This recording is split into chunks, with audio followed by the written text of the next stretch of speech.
Chapter 1666. Oh! In the spectator seats, people were still cheering enthusiastically, making people feel like their hearts were surging.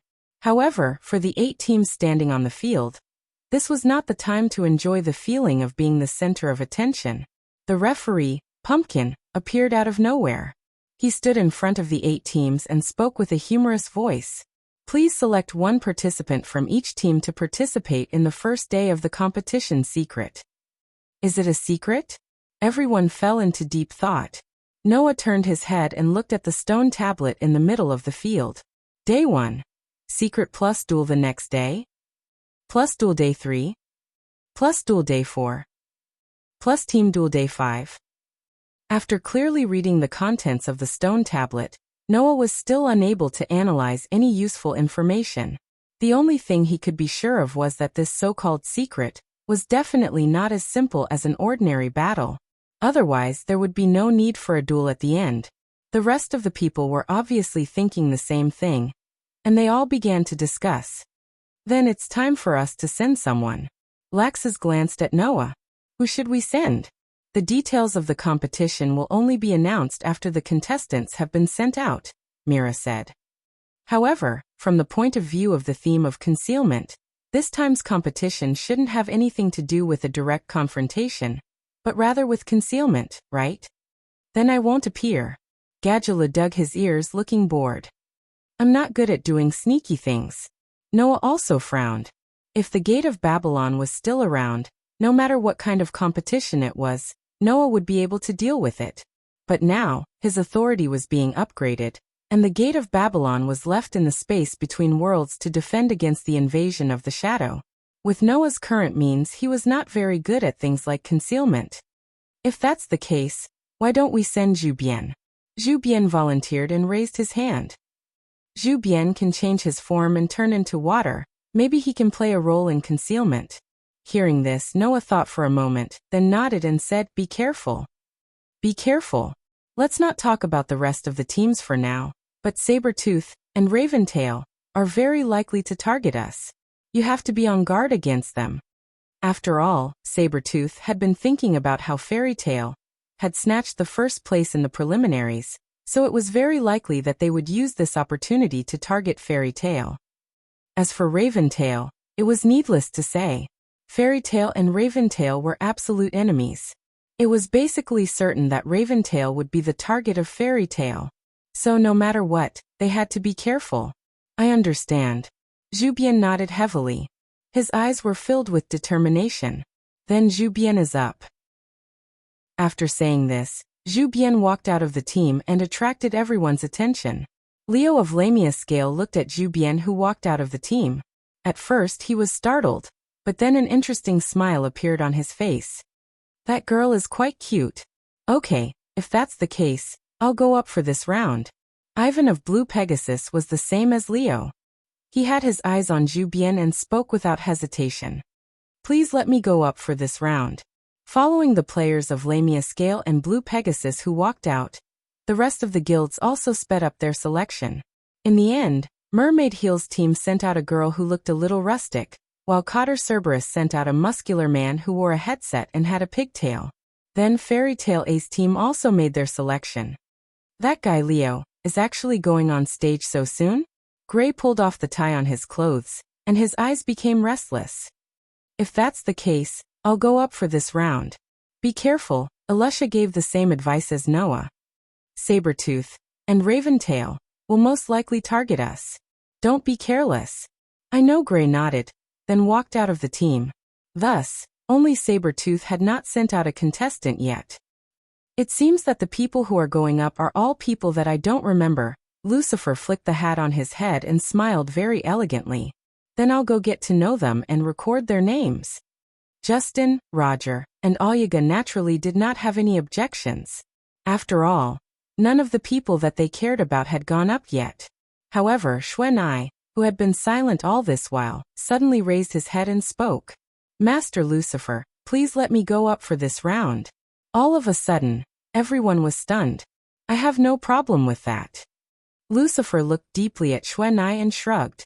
But are you okay with that? Yes. Xuanai nodded expressionlessly. Please let me go up. Justin, Roger, Lucifer, and Olga immediately looked at each other. Understood. Lucifer pressed down on his hat. Don't go easy on me. Xuanai nodded, then walked out of the team. In the blink of an eye, all the contestants from the 8 teams had gone up. As for the others, they retreated to the contestant area to watch. Then there are 8 contestants from each team, right? Pumpkin jumped on the spot a few times, looking very lively. Then if there are no problems, we'll get ready to start. Pumpkin. When Pumpkin's voice fell, a strange phenomenon happened. Clang. A burst of light suddenly bloomed in every corner of the venue. The flashes of light turned into images and eventually turned into buildings, gradually occupying the entire venue.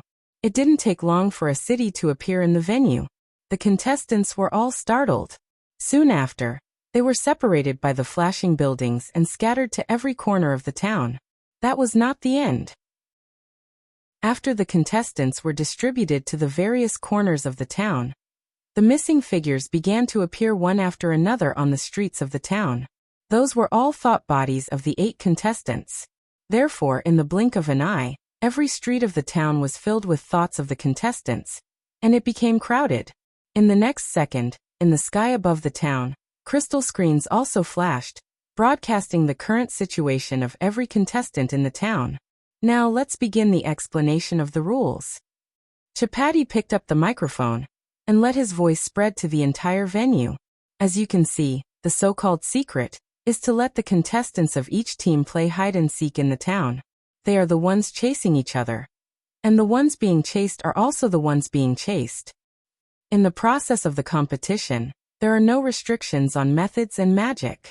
As long as you find your opponent and attack, regardless of whether it causes damage or not, if you hit, you will gain 1 point. If you are hit, you will lose 1 point.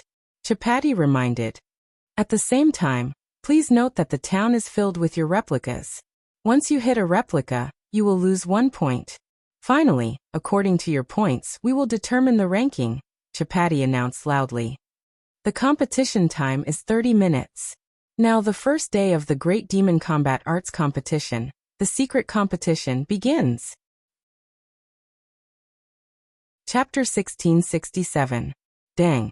Following the loud ringing of the bell, the audience from all over the kingdom erupted in enthusiastic cheers as they watched the competition through the projection screen above the venue. In a corner of the audience, a group of people were shouting at the top of their lungs. Come on! Come on! Fairy tale!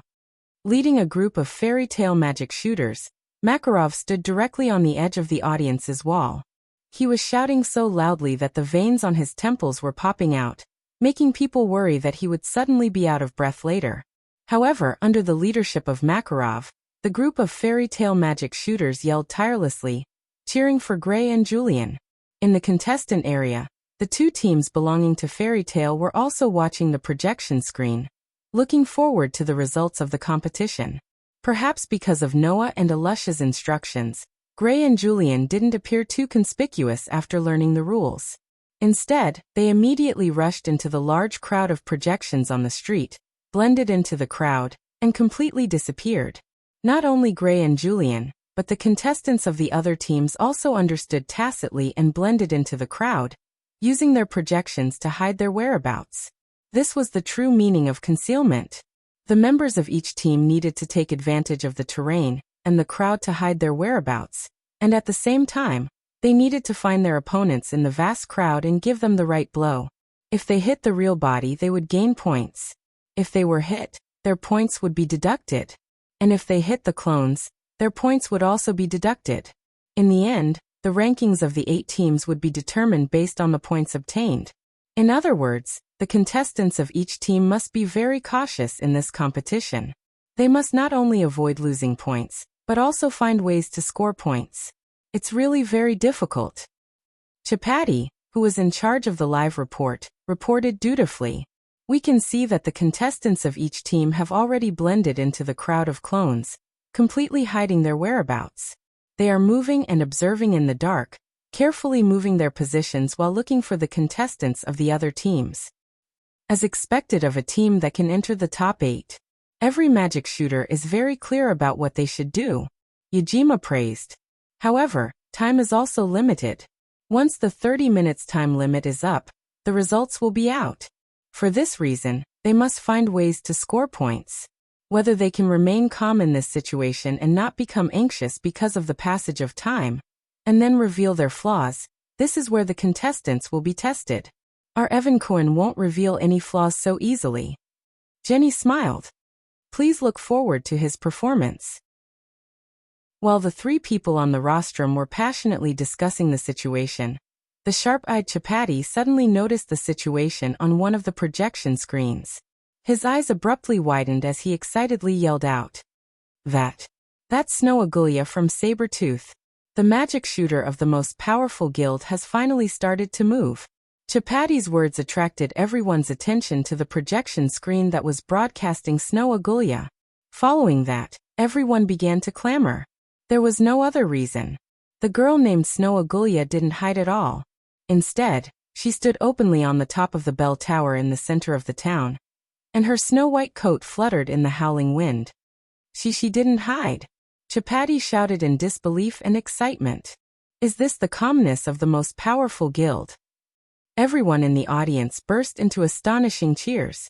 In the contestant area, Noah also gazed at this scene, and his eyes flickered. A gust of wind blew by, bringing coldness that was enough to deprive people of their body temperature into this space. Standing on the top of the bell tower, Snow Agulya looked down and closed her eyes after a while. At this moment, the memories that were firmly engraved in Snow Agulya's mind began to replay.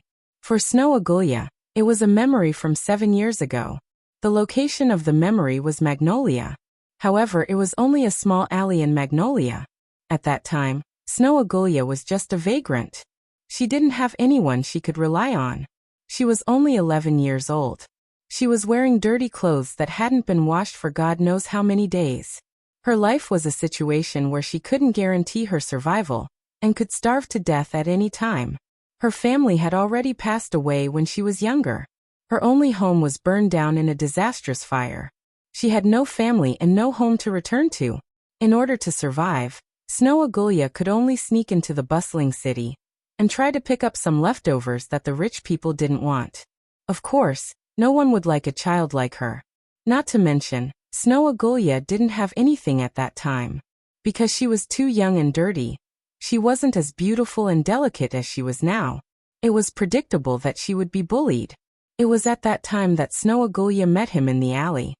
He suddenly arrived without any warning, and in an effortless manner he took care of the group of hooligans who bullied Xuanai in a few moves. He wiped the dirty Xuanai's tender face without any disdain, and gently stroked Xuanai's head. That was the only warmth that Snow Agulya had encountered in the world after her family was destroyed. From then on, Snow Agulya was destined to never forget this person. She still remembered that at that time, the young Snow Agulya asked that person so innocently, "Why are those bad people so afraid of you, sir?" The man seemed to be surprised by Snow Agulya's question, but he continued to gently stroke Snow Agulya's head while saying so. "They are afraid of me because I am a sorcerer." Sorcerer. Snow Agulya knew this term, because it was a name for a certain group of people who could use magic. For a child, magic was no doubt a mystery that was yearned for. Therefore, at that time, the man who saved Snow Agulya and gave her warmth, and was also a sorcerer, touched Snow Agulya's heart. "Sir, are you a sorcerer?" "That's right, and you are a sorcerer from the strongest guild in the Fiori Kingdom." The strongest guild. Sorcerer. Guild. It was a place where many sorcerers gathered. In other words, it was a place that every child who yearned for magic yearned for.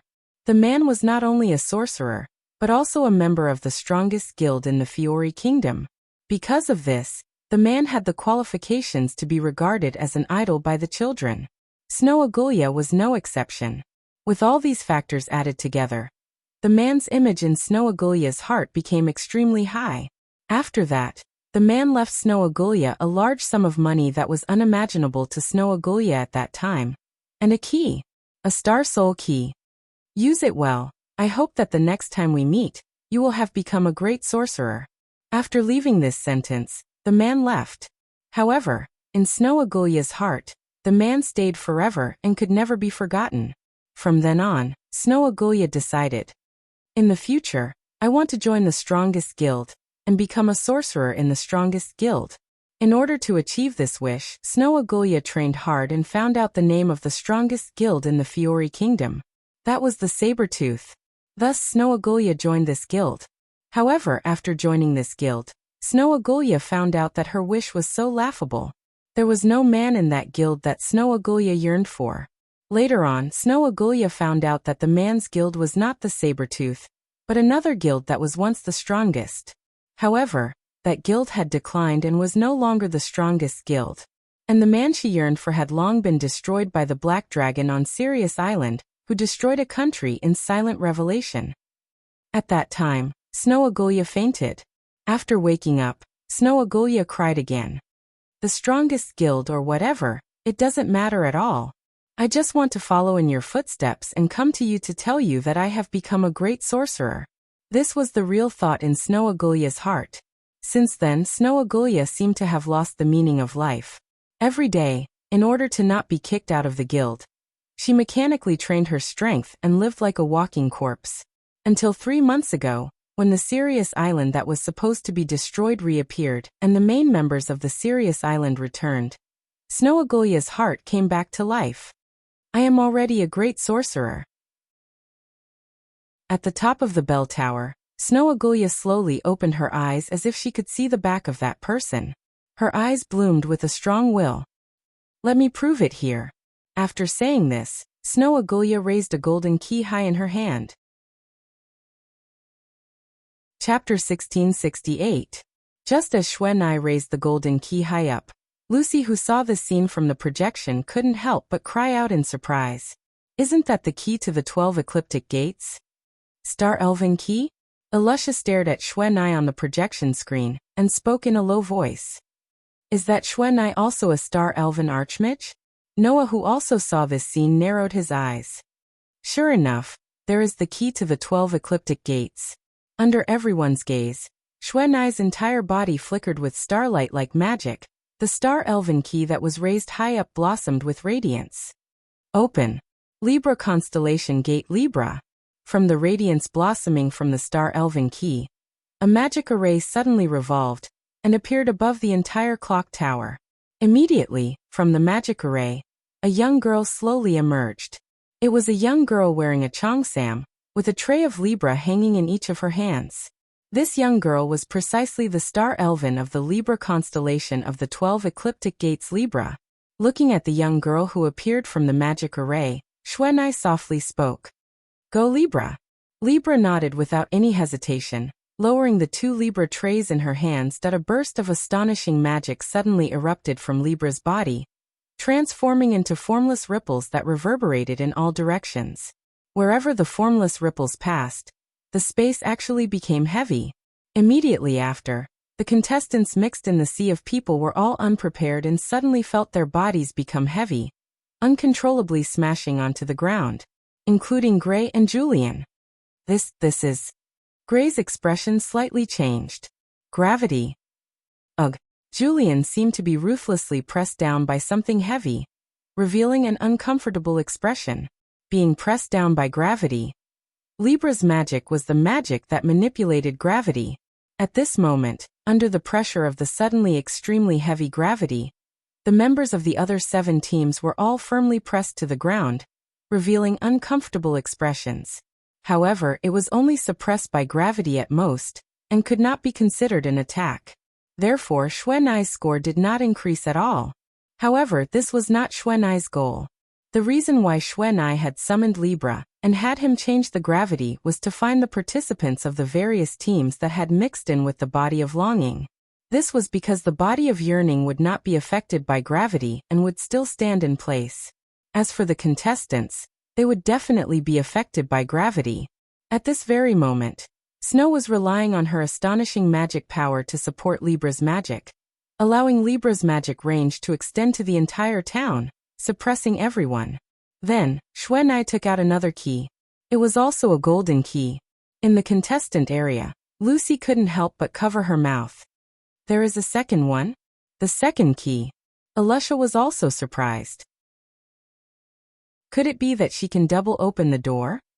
This question was answered in the next moment. Activate. Xuanai raised the second star essence key high up in the air. The gate of Pisces Biscuit.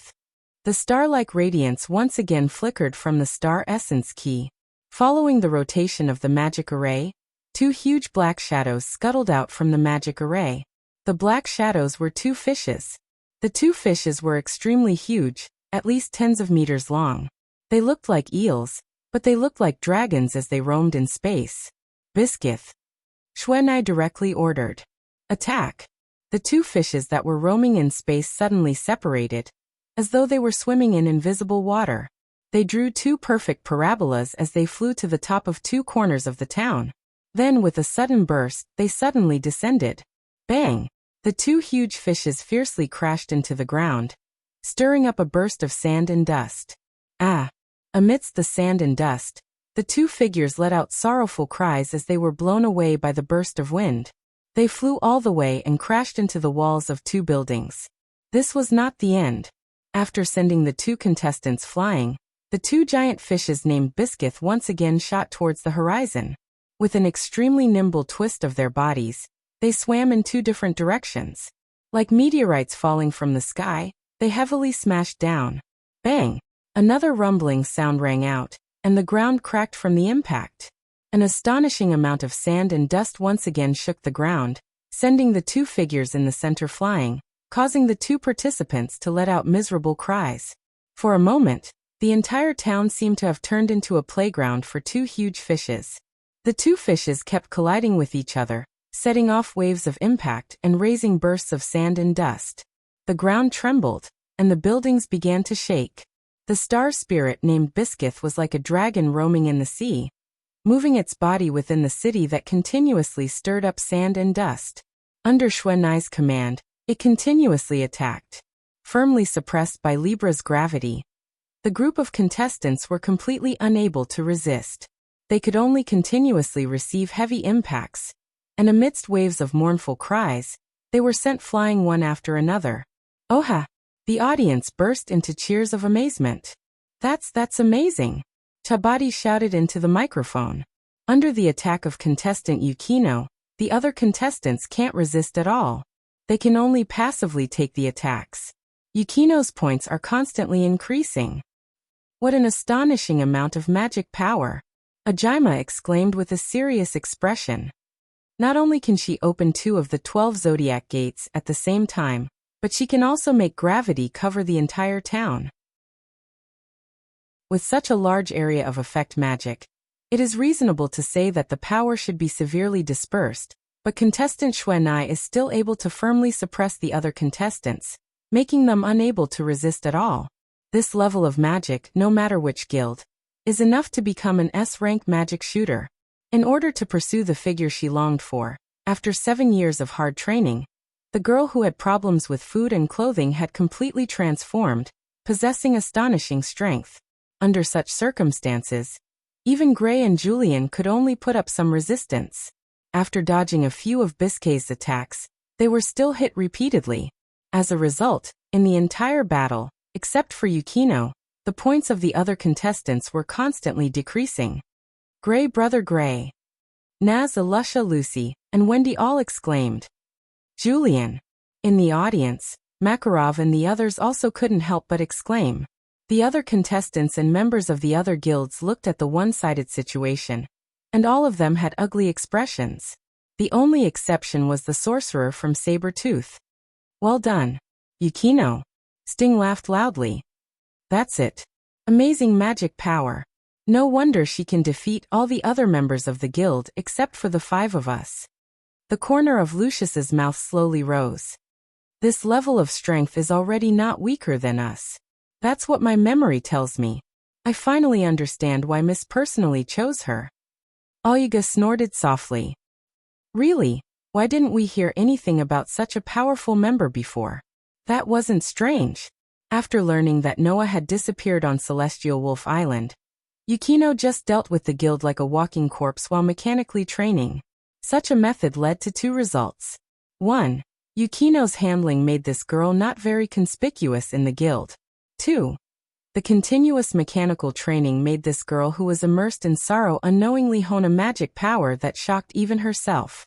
Therefore, after learning that Noah had survived and was rejuvenated, Yukino shocked the entire guild and defeated all the other members except Sting, Rog, Lucius, Olyaga, and Maniba in one fell swoop.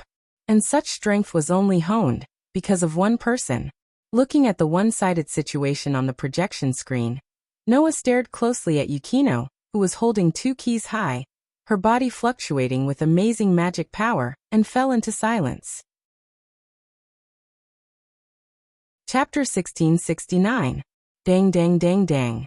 When the bell that signified the end of the match rang, Chapati's voice echoed throughout the entire venue. Time's up. The match is over. A crystal screen flashed in midair, showing everyone the points that each team obtained in this match. Sabertooth, 77p. Lamia Scale, -4p. Raven Tail, -6p. Fairy Tail A Team, Fairy Tail A, -7p. Fairy Tail B Team, Fairy Tail B, -9p. Blue Pegasus, -14p. Mermaid Heel, -17p.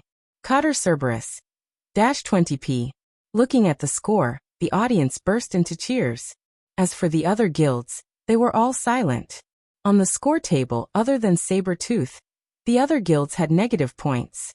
Moreover, these negative points added up to -77 points, which offset the points that Xuanai had obtained. What did this mean? It meant that Xuanai had obtained all the points from the other teams. In the process, Xuanai did not hit the duplicates once, nor did she get hit once. Her points did not decrease at all. This match was completely Xuanai's specialty.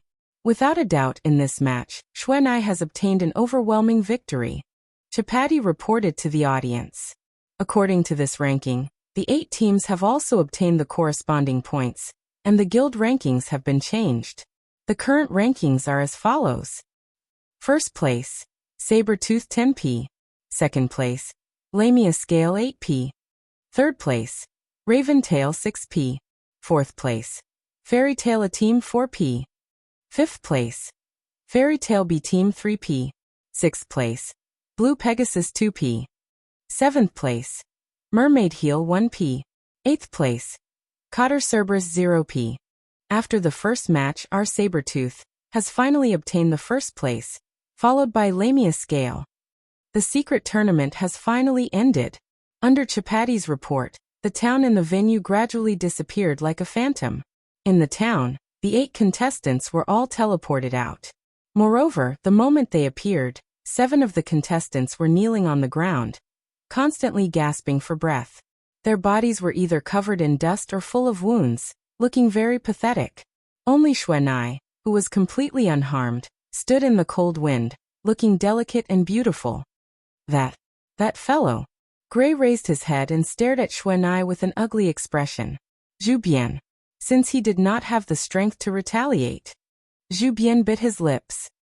Who exactly is that Xuanai? I have never heard of her before.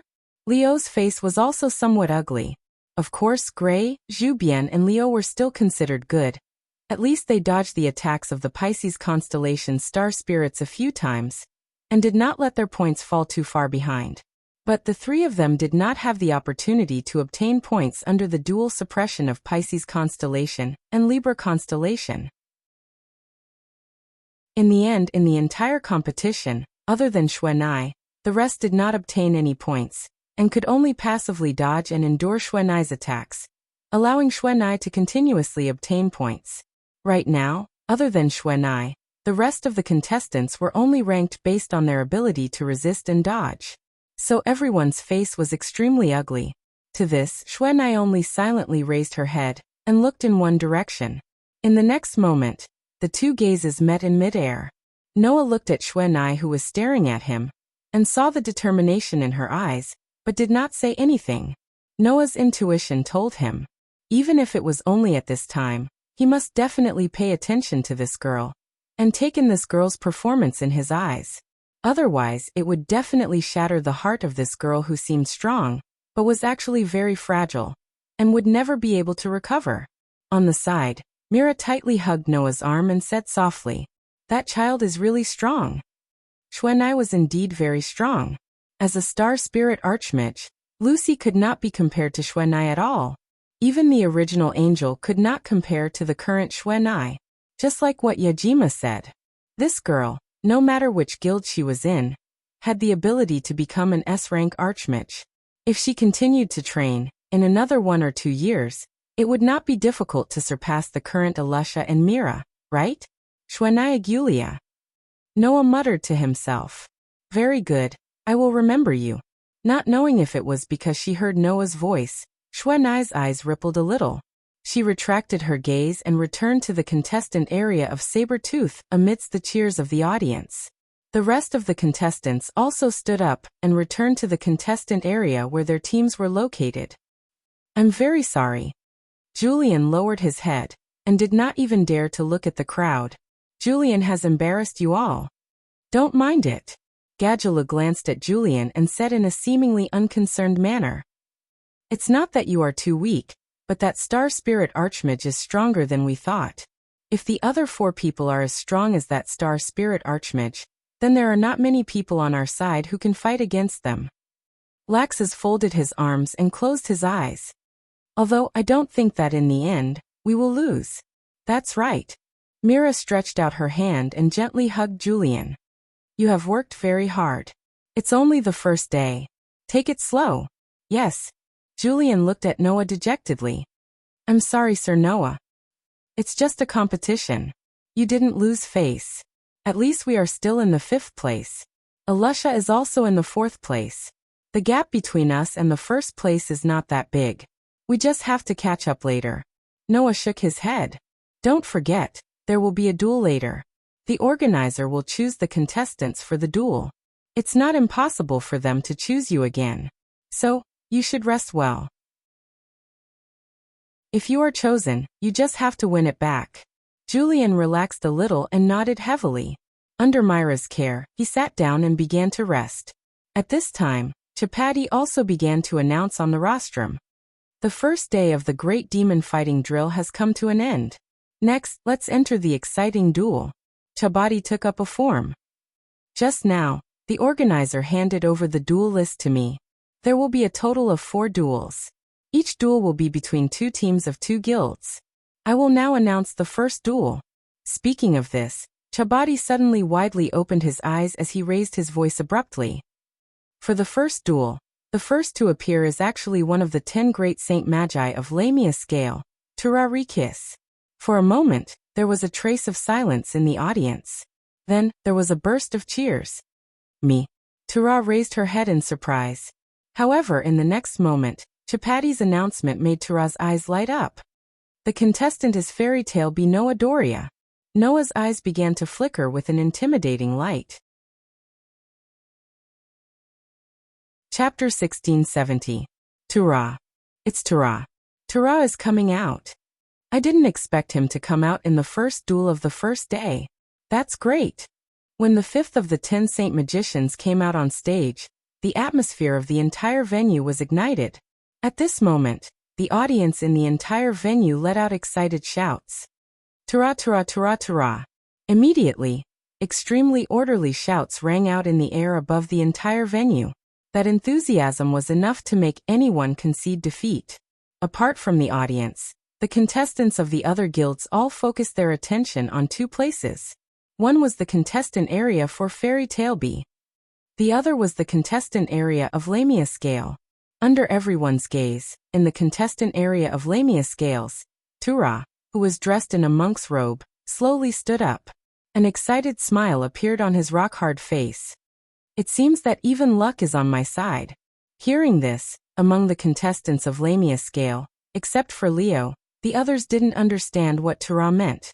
In particular, one of the shorter girls had her head tilted to one side, looking confused. Mr. Tura, why do you look so happy? She looked to be around 14 or 15 years old. She had a head of pink hair that was tied into a broom-like ponytail with 2 ribbons. She looked very pretty and cute. The girl's name was Shirley. In the past, during the annihilation of the 6 demon generals, Shirley, who went with Tura and Leo to participate in the annihilation mission, was Shirley. She was Shirley's cousin. At first glance, This little girl seemed to be the same age as Wendy. In fact, regardless of age, from the fact that she was able to form a team with Tura and Leo and participate in the Great Demon Battle exhibition, it was estimated that her strength wasn't weak. In fact, in the Lamia scale team, besides Tura and Leo, Shirley was the strongest one.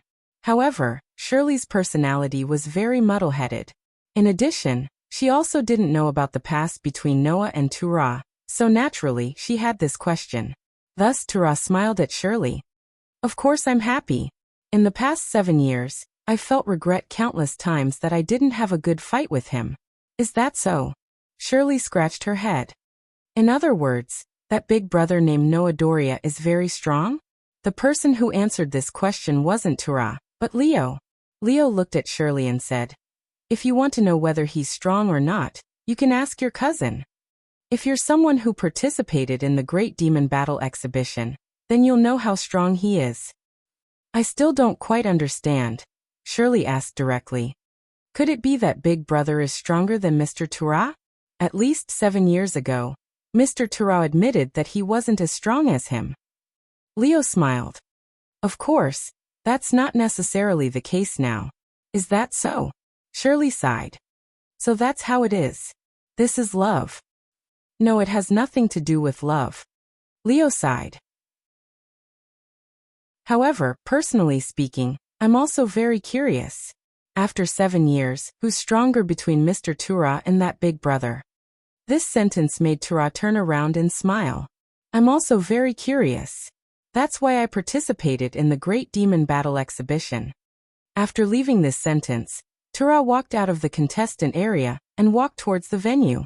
On the other side, in the contestant area of Fairy Tale B, everyone gathered around Noah.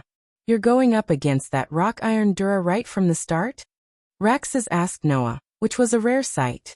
How is it? Can you deal with it? Who knows? Noah shrugged.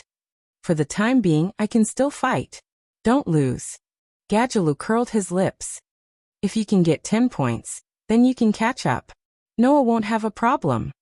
Mira showed a gentle smile and adjusted Noah's collar. Her eyes were fixed on Noah's face.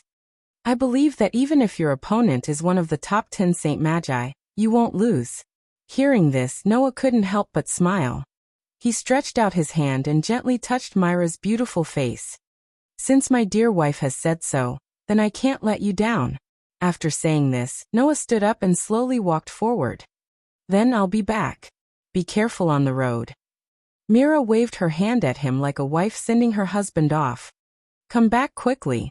Noah raised his hand and casually waved. Then he walked out of the contestant area and onto the stage. Seeing Noah and Tura walking into the arena, the audience cheered and burned with enthusiasm. Meanwhile, in the contestant area of Sabertooth, a group of Sabertooth magic shooters were also looking at Noah and Turtledove into the arena with mocking smiles on their faces. I didn't expect that person to actually face Tura of the top 10 Saint Magi, Sting said jokingly. Yesterday the president said that if that man can beat Tura, then he will be allowed to join the guild, right? That kind of thing, is it possible? Olga said sarcastically. Even our president didn't ask us to beat Tura. It would be strange if someone from a guild that was at the bottom could do it. After all, the 10 great saint magicians are also divided into strong and weak.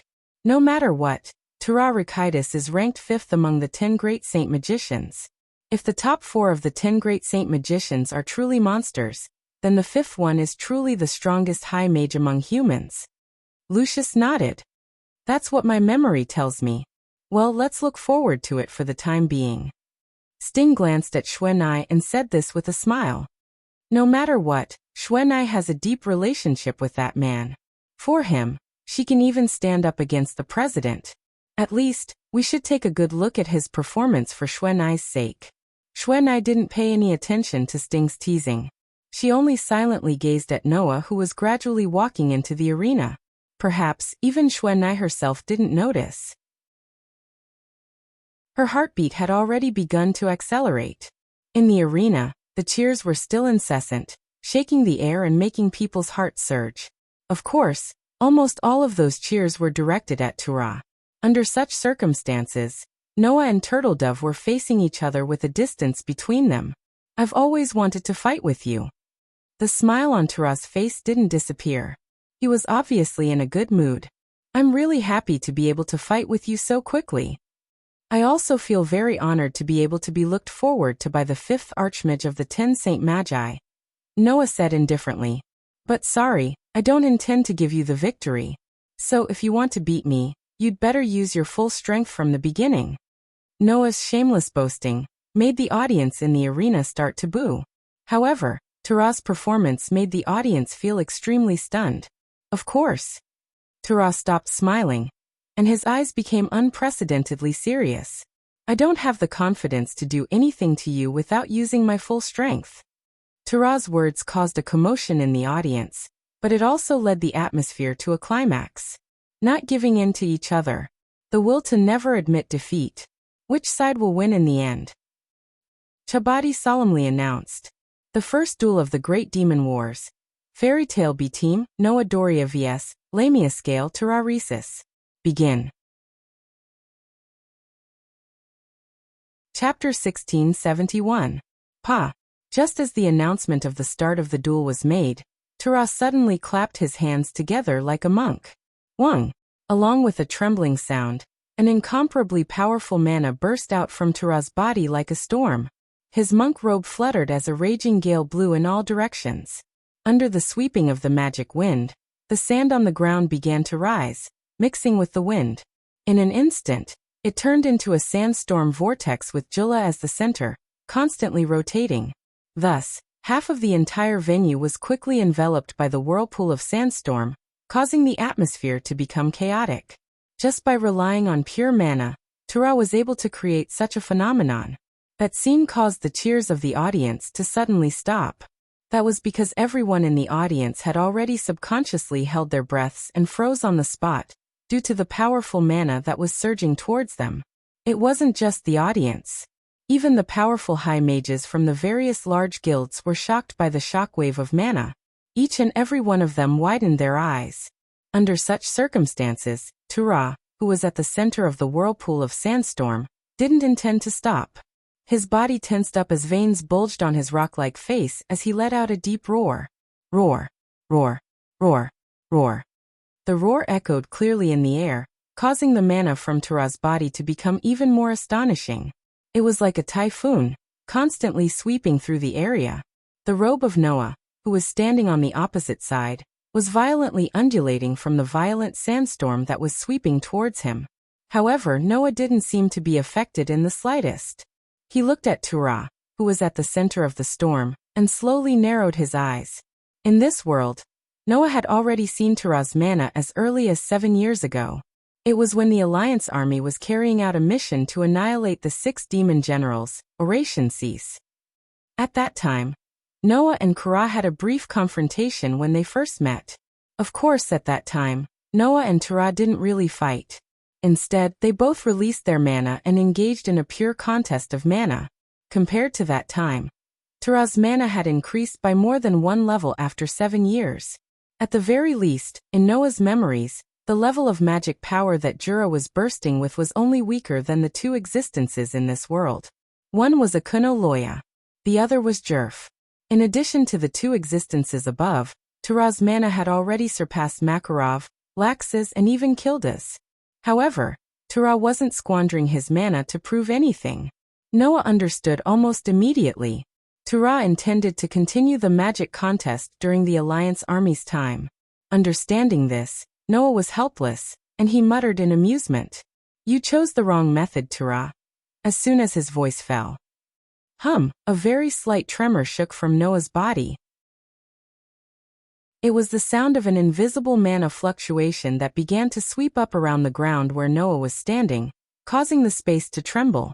At this moment, the entire space suddenly stagnated as if it had solidified.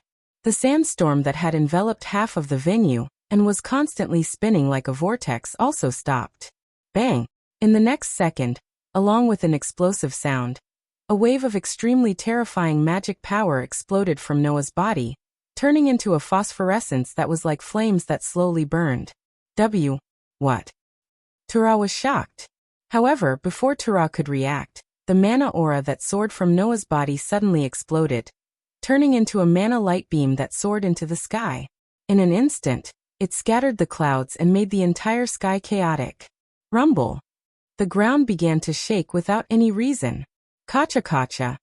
With the pillar of light as the center, a series of cracks slowly spread out in the venue amidst a bone-chilling cracking sound, causing grains of sand and gravel to begin to float into the air.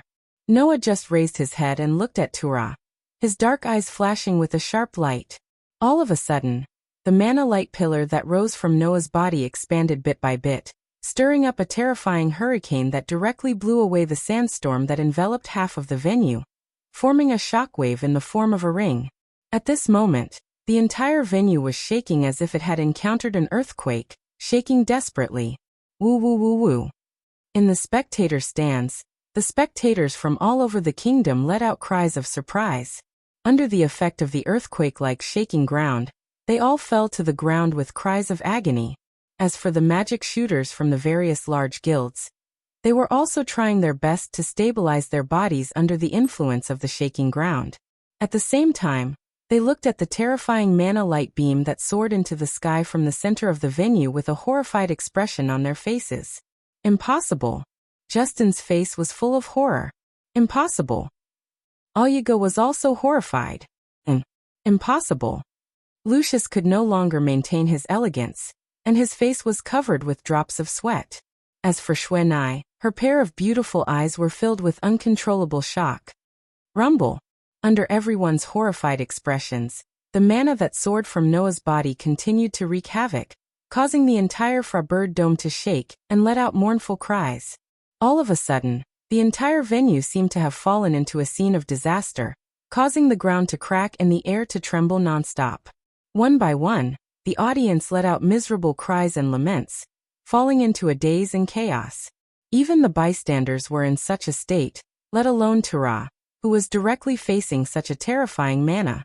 She was in the center of the shockwaves caused by the mana light beam that soared into the sky. She used both her hands to block in front of her, but her body was constantly shaken back. Her feet plowed 2 deep marks on the ground, and all the pores on her body had already exploded. What a terrifying mana! Cold sweat trickled down Tura's rock-like face. Not only did Noah's mana not show any signs of calming down, but it was also expanding bit by bit, causing the pillar of mana soaring into the sky to expand. Seeing this, Turtledove inwardly shouted, "Stop it! No. I can't let this continue." Thinking of this, Tura's mana instantly soared, and she suddenly raised one of her feet, then abruptly stomped down. Bright move for you. In the next instant, the entire ground exploded. Boom. In the deafening sound, a terrifying shockwave burst out from the ground like an erupting volcano, turning into another light beam. It exploded the ground, shook the air, and covered Noah in it as it soared into the sky. At this time, the mana that soared into the sky finally calmed down, and the ground stopped shaking.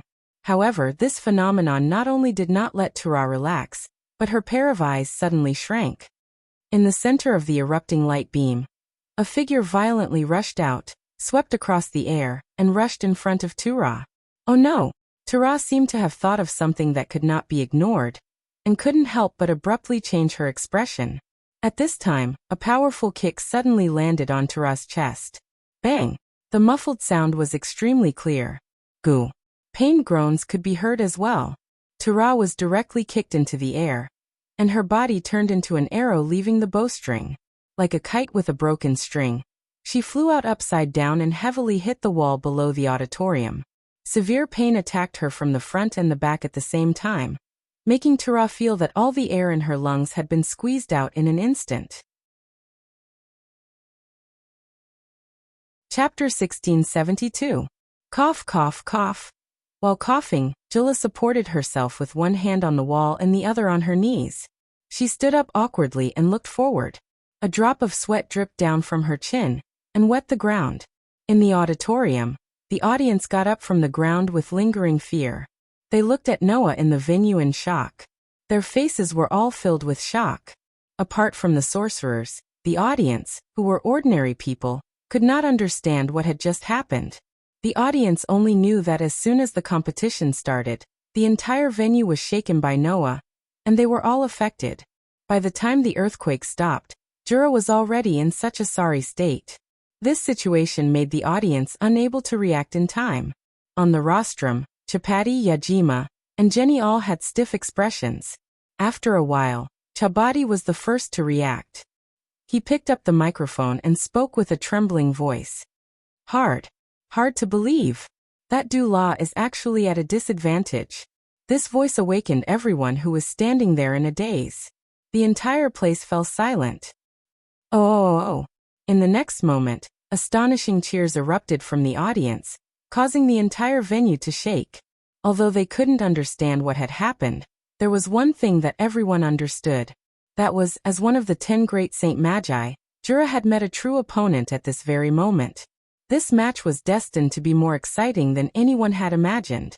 As long as the audience understood this point, it was enough. Therefore, all the spectators had forgotten their contempt for Noah earlier and broke out into cheers. This time, the cheers were not only for Dula, but also for Noah. Well done. Go, Noah. Defeat Dula. Defeat him. Not to mention the audience, even the magic shooters of Fairy Tale cheered excitedly. On the other hand, the contestants from the other guilds were shocked when they saw Turtledove's miserable state. How is this possible? Leo murmured in disbelief. 7 years have passed, and Mr. Abdullah still can't do anything to that person? So powerful. Shirley's mouth was also slightly agape. No wonder Mr. Dura treated that big brother as an opponent. That guy. Sting couldn't help but gulp. So it's that strong? Noah Dole. Even Logue, who had been silent all this time, had a solemn expression on his face. Sweat dripped down his forehead. Was the Phantom Lord destroyed by such a man? That's too shocking. Lucifer covered his face with his hat, so that no one could see his expression. It seems like that man's strength has exceeded our expectations. Hey. Olyaga clenched his fists, his face twitching. That guy, don't tell me he can really defeat Abdullah? No one answered Olyaga's question. Everyone fell silent as they recalled the terrifying magic power just now. Only Xuenai's eyes flashed with an extremely bright light. She was both excited and expectant as she spoke softly. If Lord Noah can really defeat Jura. Lucian muttered. Thinking of this, Yukino's heart was filled with expectation. Sure enough, Sama is the strongest high mage. Aside from Yukino, there was another person in the contestant area who was looking forward to Noah. Noah Duria, the man who saved my brother and killed Jalal. Kagura looked expectantly at Noah, who was standing in the middle of the hall. She tightened her grip on the tachi in her hand. I really want to fight him. Noah didn't seem to notice anything amidst the cheers and shock of the entire city. He stared at the panting Tura and said after a long while, That's right.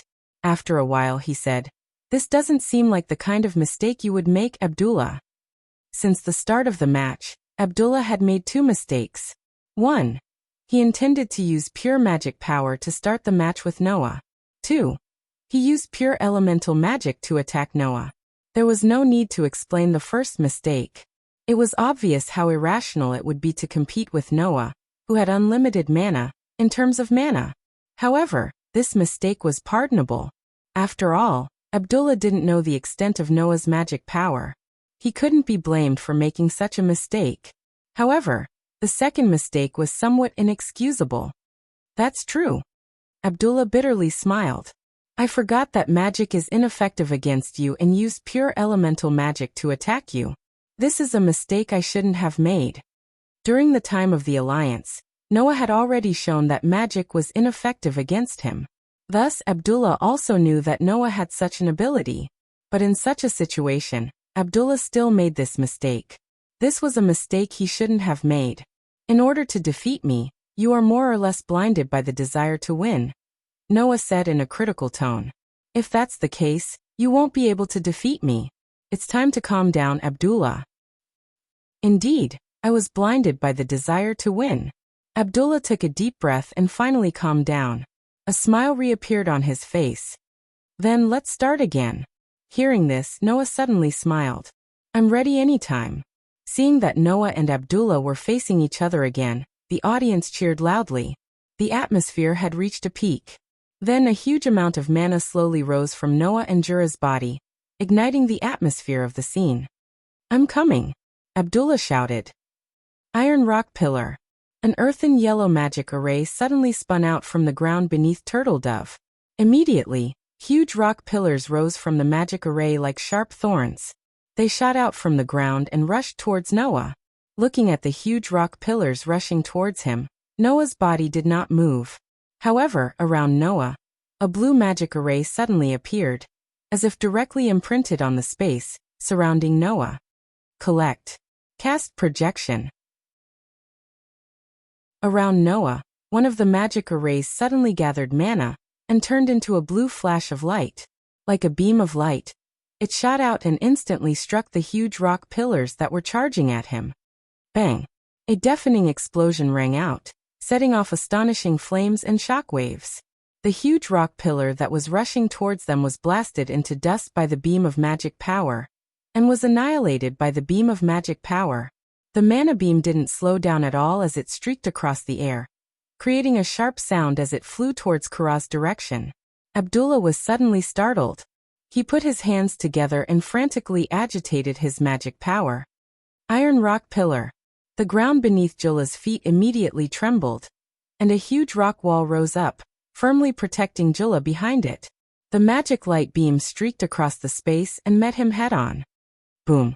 Amidst the loud explosion, the magic power beams blasted apart one huge rock wall after another, causing rocks and dust to explode everywhere.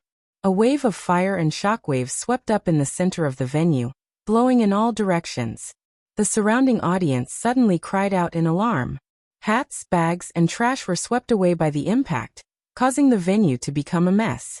The impact even blew in the direction of the rostrum, causing Chapati, Yajima, and Jenny to cry out in alarm. At this moment, in the middle of the hall, Jula's roar resounded once again amidst the turbulent waves of fire. Iron rock powder explosion.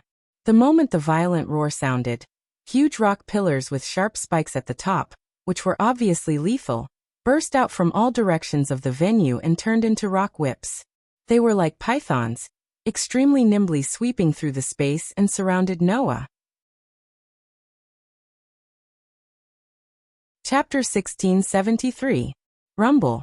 Under the tremor of the ground, sharp rock pillars sprang up one after another. In an instant, they filled the entire space and turned into agile pythons. One after another, they violently rushed towards the center, mercilessly crashing down at the same time.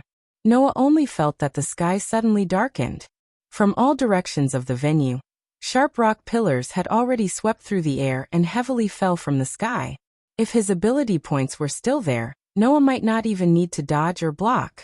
He could rely on his powerful durability and magic to weaken physical attacks to resist this level of attack. But now, Noah's ability points had been left in the world between worlds to upgrade. His body had returned to the state before entering the Dark Bullet world. Relying on his current body, if he was hit by those sharp rock spikes, he would definitely end up riddled with holes. Therefore, Noah did not hesitate to chant the incantation.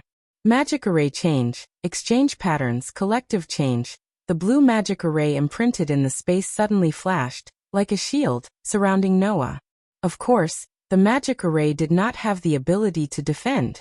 As one of the two magic arrays that Noah had mastered after the integration of rune magic with the authority, these magic arrays were just a cannon. Apart from being a cannon, they did not have any other function. Therefore, after layer upon layer of magic arrays surrounded Noah, the blue magic arrays immediately lit up and gathered magic power. Cast. Magic flashes once again burst out from the magic arrays, causing beams of magic power to burst out in all directions, welcoming the rock spikes. Bang bang bang bang bang. Shocking explosions rang out in the venue one after another. The huge rock thorns that came from all directions were directly blown apart by the magic light beams. The rock thorns exploded into rubble that filled the sky and fell to the ground, causing a burst of crackling sounds. Now, Jura's eyes flashed. Overlord Rock Shatter. The gravel that fell to the ground suddenly paused, then turned into bullets that suddenly shot in Noah's direction. Noah immediately tapped the ground with the tip of his foot, and like a rocket, he rushed towards the sky. The pieces of rubble that shot towards Noah suddenly collided with each other at his original position. The collision between the rocks was like the collision between bombs. It exploded and a burst of flame spread out. In an instant, it covered a quarter of the entire venue, burning the ground until it was black. Noah, who was flying towards the sky, directly released the energy in his body to counteract the gravity and pressure. He floated in the air and looked down at the explosion below. He then raised his eyes and looked towards Jura's direction. "Then it's my turn," Noah softly chanted. Magic Array Change, Direct Flow, Collective Release. The magic arrays covering Noah's body began to move again. As they rotated, they turned into turrets and aimed at Turtle Dove, gathering mana in them. Cast. Flashes of light burst out one after another, causing the magic power to turn into beams of light, causing a sharp sound of breaking through the air. They flashed through the space like a violent storm, falling from the sky and shrouding the ground below. Looking at the terrifying beams of light that fell like a storm, Jura mobilized all the magic power in his body. His robe fluttered as he roared. Rocky Mountain. Suddenly, the ground around Jura began to squirm, and it began to change shape. It surged up like a wave, and then twisted like clay. Finally, it turned into a statue that looked like a war god, covering Jura in it. The beams of light that fell from the sky were like raindrops, falling one by one on the huge statue. Pung pung pung pung pung. Along with the sound of explosions, the beams of light exploded on the huge statue, stirring up flames and attacking the standing war god, causing the ground of the entire venue to shake once again.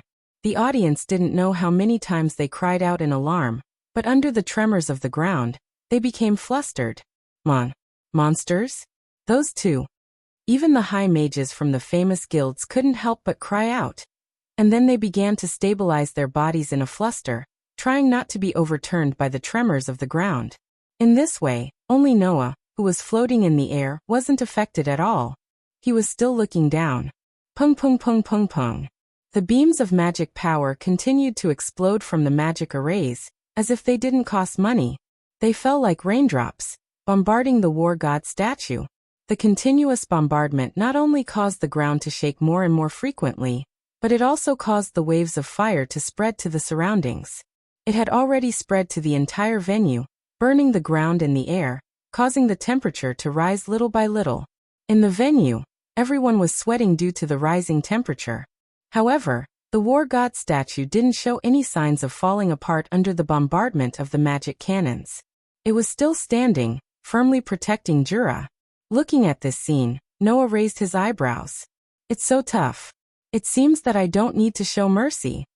After saying that, Noah extended his hand towards the statue of the god of war.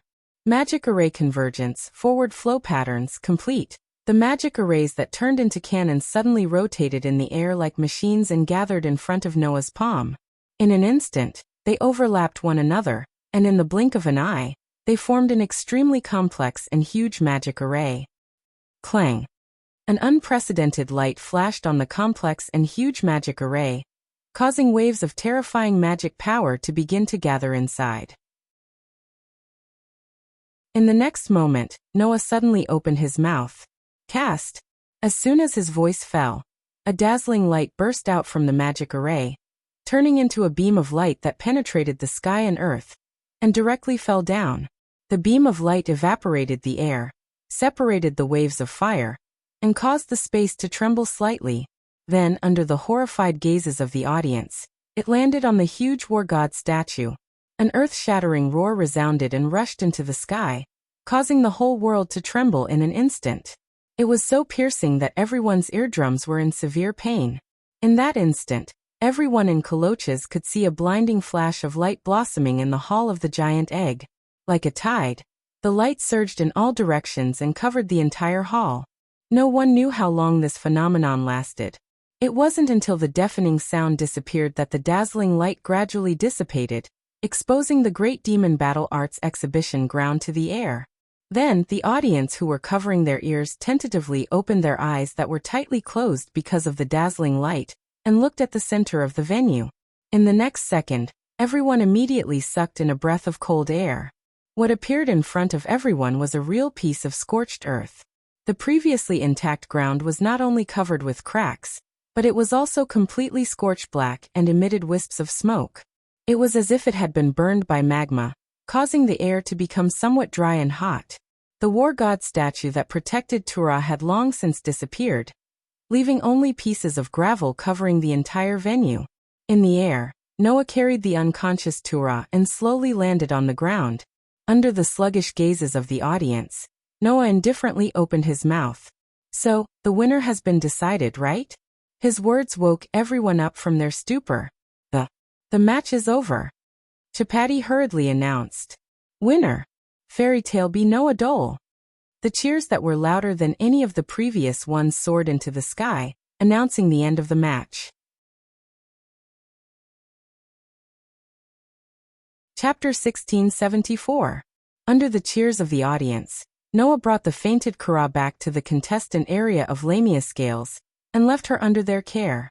Then, he left under the awestruck gazes of Leo and Shirley, and returned to his own contestant area amidst the cheers of his companions. Looking at the smiling Noah under the support of his companions, the other high mages of the other guilds also looked at him in awe. Many people had already heard of the rumors about Noah. However, that was 7 years ago. Time was always merciless. 7 years was quite a long time. At the very least, it was enough to make people forget the glory of a person. There was a saying, "Seeing is believing, but hearing is false." After 7 years, even though many people knew that Noah had killed one of the 10 great saint mages, it was just a rumor that couldn't arouse the reverence of others if they hadn't seen it with their own eyes. Not to mention, when he killed Joseph, Noah did not personally make a move. Instead, he let the golden wolf Bio, who was still fused with his soul at that time, finish off Joseph. Thus, in the eyes of others, Noah was perhaps just a high mage who used a powerful tamed beast to achieve his glory. However, it was different now. Noah not only defeated a 10 great saint mage in front of everyone's eyes, but he also did not suffer a single injury during the whole process. He even looked quite relaxed. This way, even if people were not convinced, they had no choice but to accept it. Thus, in the audience, Noah's name was constantly mentioned. His appearance was also firmly engraved in the hearts of everyone who watched this match. In the contestant area of Raven Tail, Alexei looked at the completely scorched arena, the expression under his mask extremely uncertain. It was unknown whether or not he had sensed the uncertainty in Alexei's heart, but a short, fat, and annoying-looking fatty spoke in a low voice. "Sir Alexei, do we still continue with our plan?" "Continue." Alexei gritted his teeth hatefully.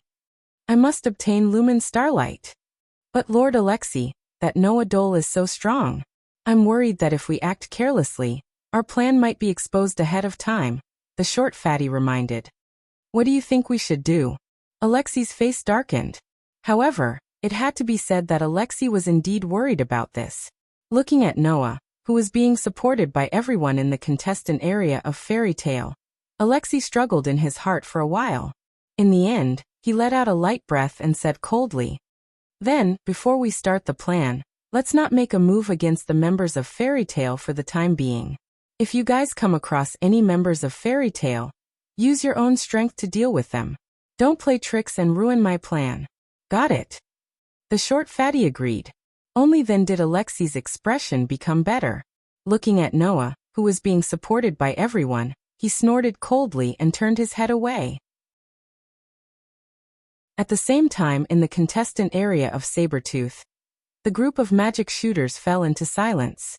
Looking at the venue that was severely scorched, and recalling the terrifying magic power that erupted from Noah's body, and that pillar of light that pierced through the sky, the group of people couldn't help but clench their fists. In the end, it was Lucifer who broke the silence first. "We have to admit that we underestimated this Noah Dole. To be able to easily deal with the power of the 10 great Saint Magi, that power is genuine," Roger also interjected, which was rare for him. "He's much stronger than we thought." "I know, I don't need you to remind me." Christine was speechless. "After we go back, I will be responsible for reporting this matter to the president, and let him make a decision. Don't we need to call the young mistress back?" Olga asked in a deep voice.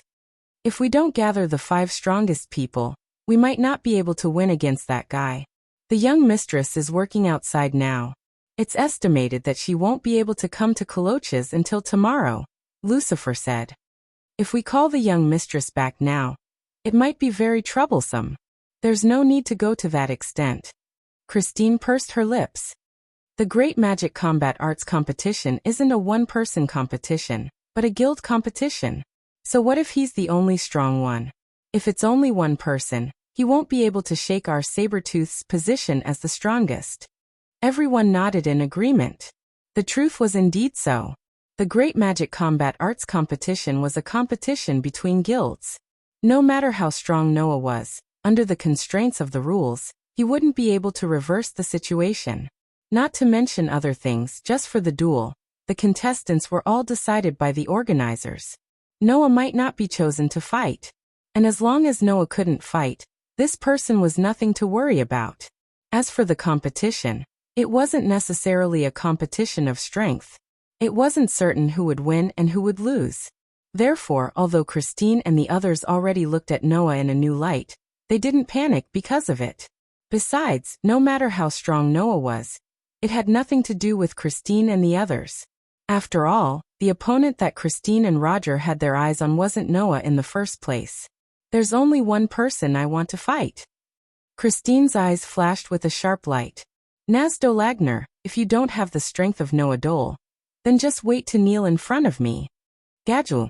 Roger's eyes also flashed. You were once mercilessly defeated by Noah Dole. How strong are you now? Let me see. As for Lucifer and Alyaga, they didn't have any opponents that they wanted, so they fell silent. Ignoring the conversation of Christine and the others, Xuanai just kept looking in the direction of Noah, her eyes rippling with a strange light. Lord Noah, you are indeed the strongest, but I won't lose to you. No, I can't lose. When the various guilds began to pay attention to Noah, no one noticed. In the corner of the spectator seats, there was a person wearing a black robe and a hood. His face couldn't be seen clearly at all. This person was staring at Noah, who was being supported by his companions in the guild. He couldn't believe it and squeezed out this sentence in a panic. Who is he? There's no such person in the guild. Not a single person paid attention to this sentence. After Noah's match ended, there were 3 more matches. However, these 3 matches weren't as interesting as the one between Noah and Jura. The matchups of the 3 matches are as follows. Blue Pegasus vs Mermaid Heel. Sabertooth vs Cotter Cerberus.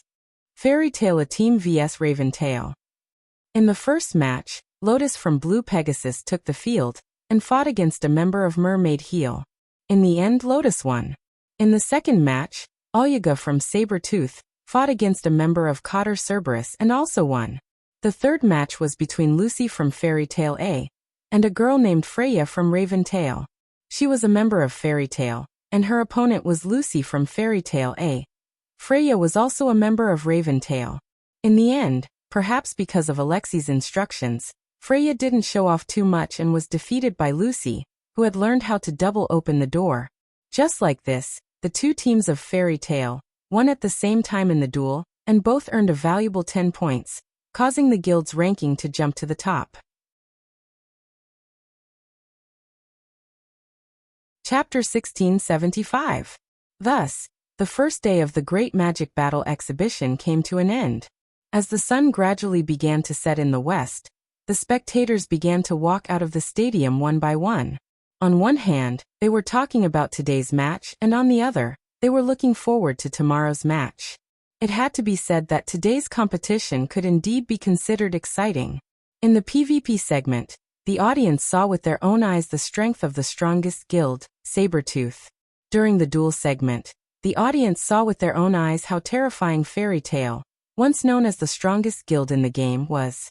Noah and Yuanai's performance made the audience leave the venue with great satisfaction, and they were looking forward to tomorrow's competition.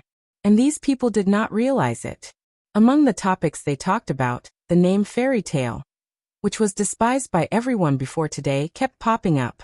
The so-called mortals were so realistic. Before Fairy Tail had shown enough ability, everyone looked down on it. And after Fairy Tail displayed enough power, everyone began to revere it again. In the end, for these people, the world of sorcerers was a world that was difficult to reach. Therefore, the rise of fairy tale did not hurt or itch these people at all. As long as the following competition was exciting enough, then, for these ordinary people, it was enough. Of course, at best, it was only for ordinary people. For those sorcerers, the power displayed by Fairy Tale and Saber-Tooth today would definitely make many people think about it. Would Fairy Tale be the one to regain their past glory? Or would Saber-Tooth continue to maintain the title of the strongest? Everyone began to discuss animatedly, and they were looking forward to it. Under such circumstances, no one realized. Unknowingly, they had already begun to compare Fairy Tale with Saber-Tooth. Similarly, no one realized. At this moment, at the top of the dome, a man wearing armor was looking down at the crowd that was gradually flowing out of the venue. His face was extremely solemn. This person was impressively the commander of the Fiori Kingdom's Sakura Knights that had a short conflict with Noah yesterday, Alcardios. Finally, the Great Demonic Combat Arts Exhibition is about to begin again. Alcardios muttered to himself. This year is already the 7th year, right? Up until this year, the Great Magic Battle Exhibition had been held for a total of 7 years. 7 years of time was enough to turn the once glorious Fairy Tale into a bottom-feeder guild. It was also enough for the once insignificant Saber-Tooth to rise up and become the strongest guild in the game. But for the kingdom, these were not that important. The reason why the kingdom held the Great Magic Battle Exhibition was not to entertain the people, but for their own purpose. This purpose very few people knew, and Alcardios just so happened to be one of the core figures. In order to carry out the kingdom's plan, we spent 7 years preparing. With the Great Magic Battle Exhibition as bait, we made the Magic Guide Guild from all over the kingdom gather here every year, and let the elites of these guilds compete in order to collect a large amount of magic. Alcardios slowly raised the corner of his mouth. It seems that after this year's Great Magic Battle Exhibition, we will be able to collect all the magic we need. It would take 7 years to collect the magic power. One could only imagine how much magic power the kingdom required. At least, Alcardios was prepared to use more time to collect the magic. But this year, there was an anomaly. Noah Dole.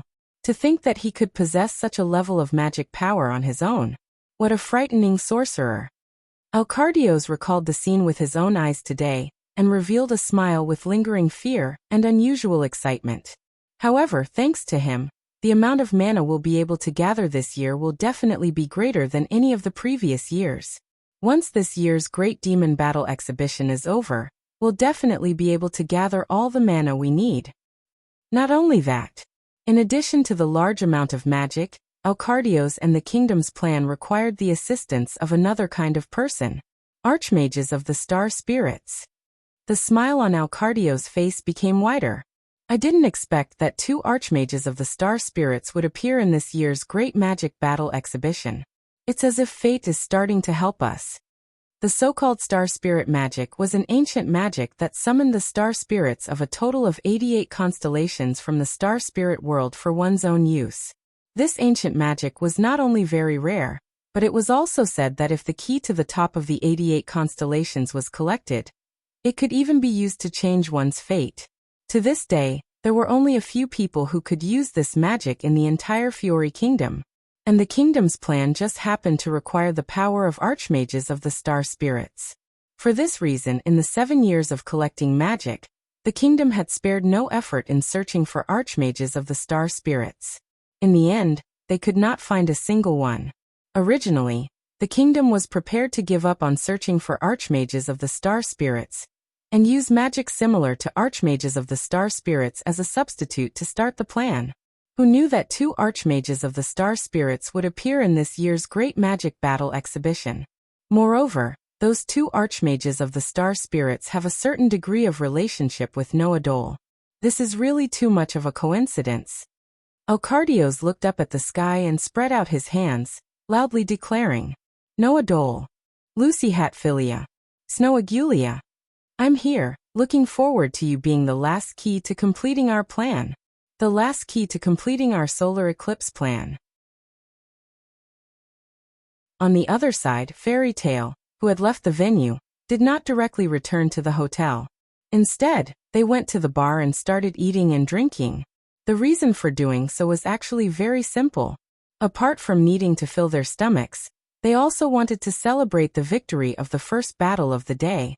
Even though in the PvP segment, because of Snow's strength that exceeded everyone's expectations, Fairy Tale didn't obtain a complete victory, but Gray and Julian weren't just for show either, obtaining 4 points and 3 points for their respective teams.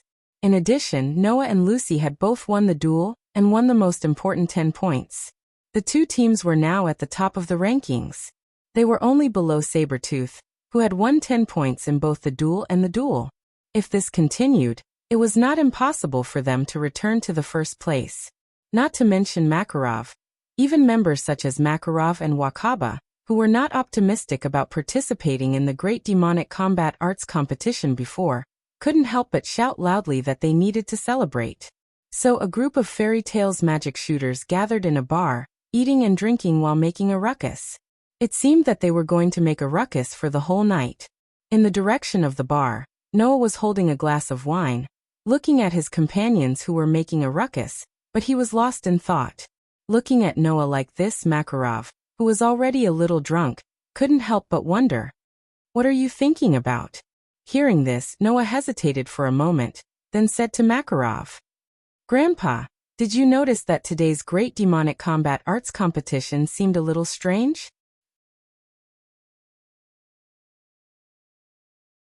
Chapter 1676. Strange Place. Makarov was stunned. However, after hearing Noah's words, the drunkenness in Makarov's mind disappeared. Because Makarov knew that since Noah said so, it meant that he had discovered something. Makarov was very clear about his grandson's ability. If Noah had really discovered something, then this matter was most likely not as simple as it seemed. Thus, Makarov asked directly, "Could it be that you discovered something?" "Yes." Noah nodded and reminded him, "Grandfather, do you still remember the competition of mana between Tura and I before the start of the competition? How could I forget that kind of thing?" Makarov sighed. "I reckon that no one who saw that scene would be able to forget it, right?" That was not an exaggeration. After all, Noah and Tura had both used pure mana to cause a natural phenomenon. That level of mana was indeed very shocking. Not to mention Kuragu, Noah's magic almost destroyed the entire Frabird egg. Who could forget that kind of scene? At least, as a magic shooter, Makarov would not be able to forget that shocking scene. However, Makarov was only happy about it. Since young, Noah's mana had been different from ordinary people. Before he started learning magic, he was already much stronger than Makarov, who was one of the 10 great Saint Magi. He had even gone berserk and almost destroyed the guild. Because of this, Makarov had let Noah train his mana control since young, and never let Noah learn magic. From then on, Makarov knew.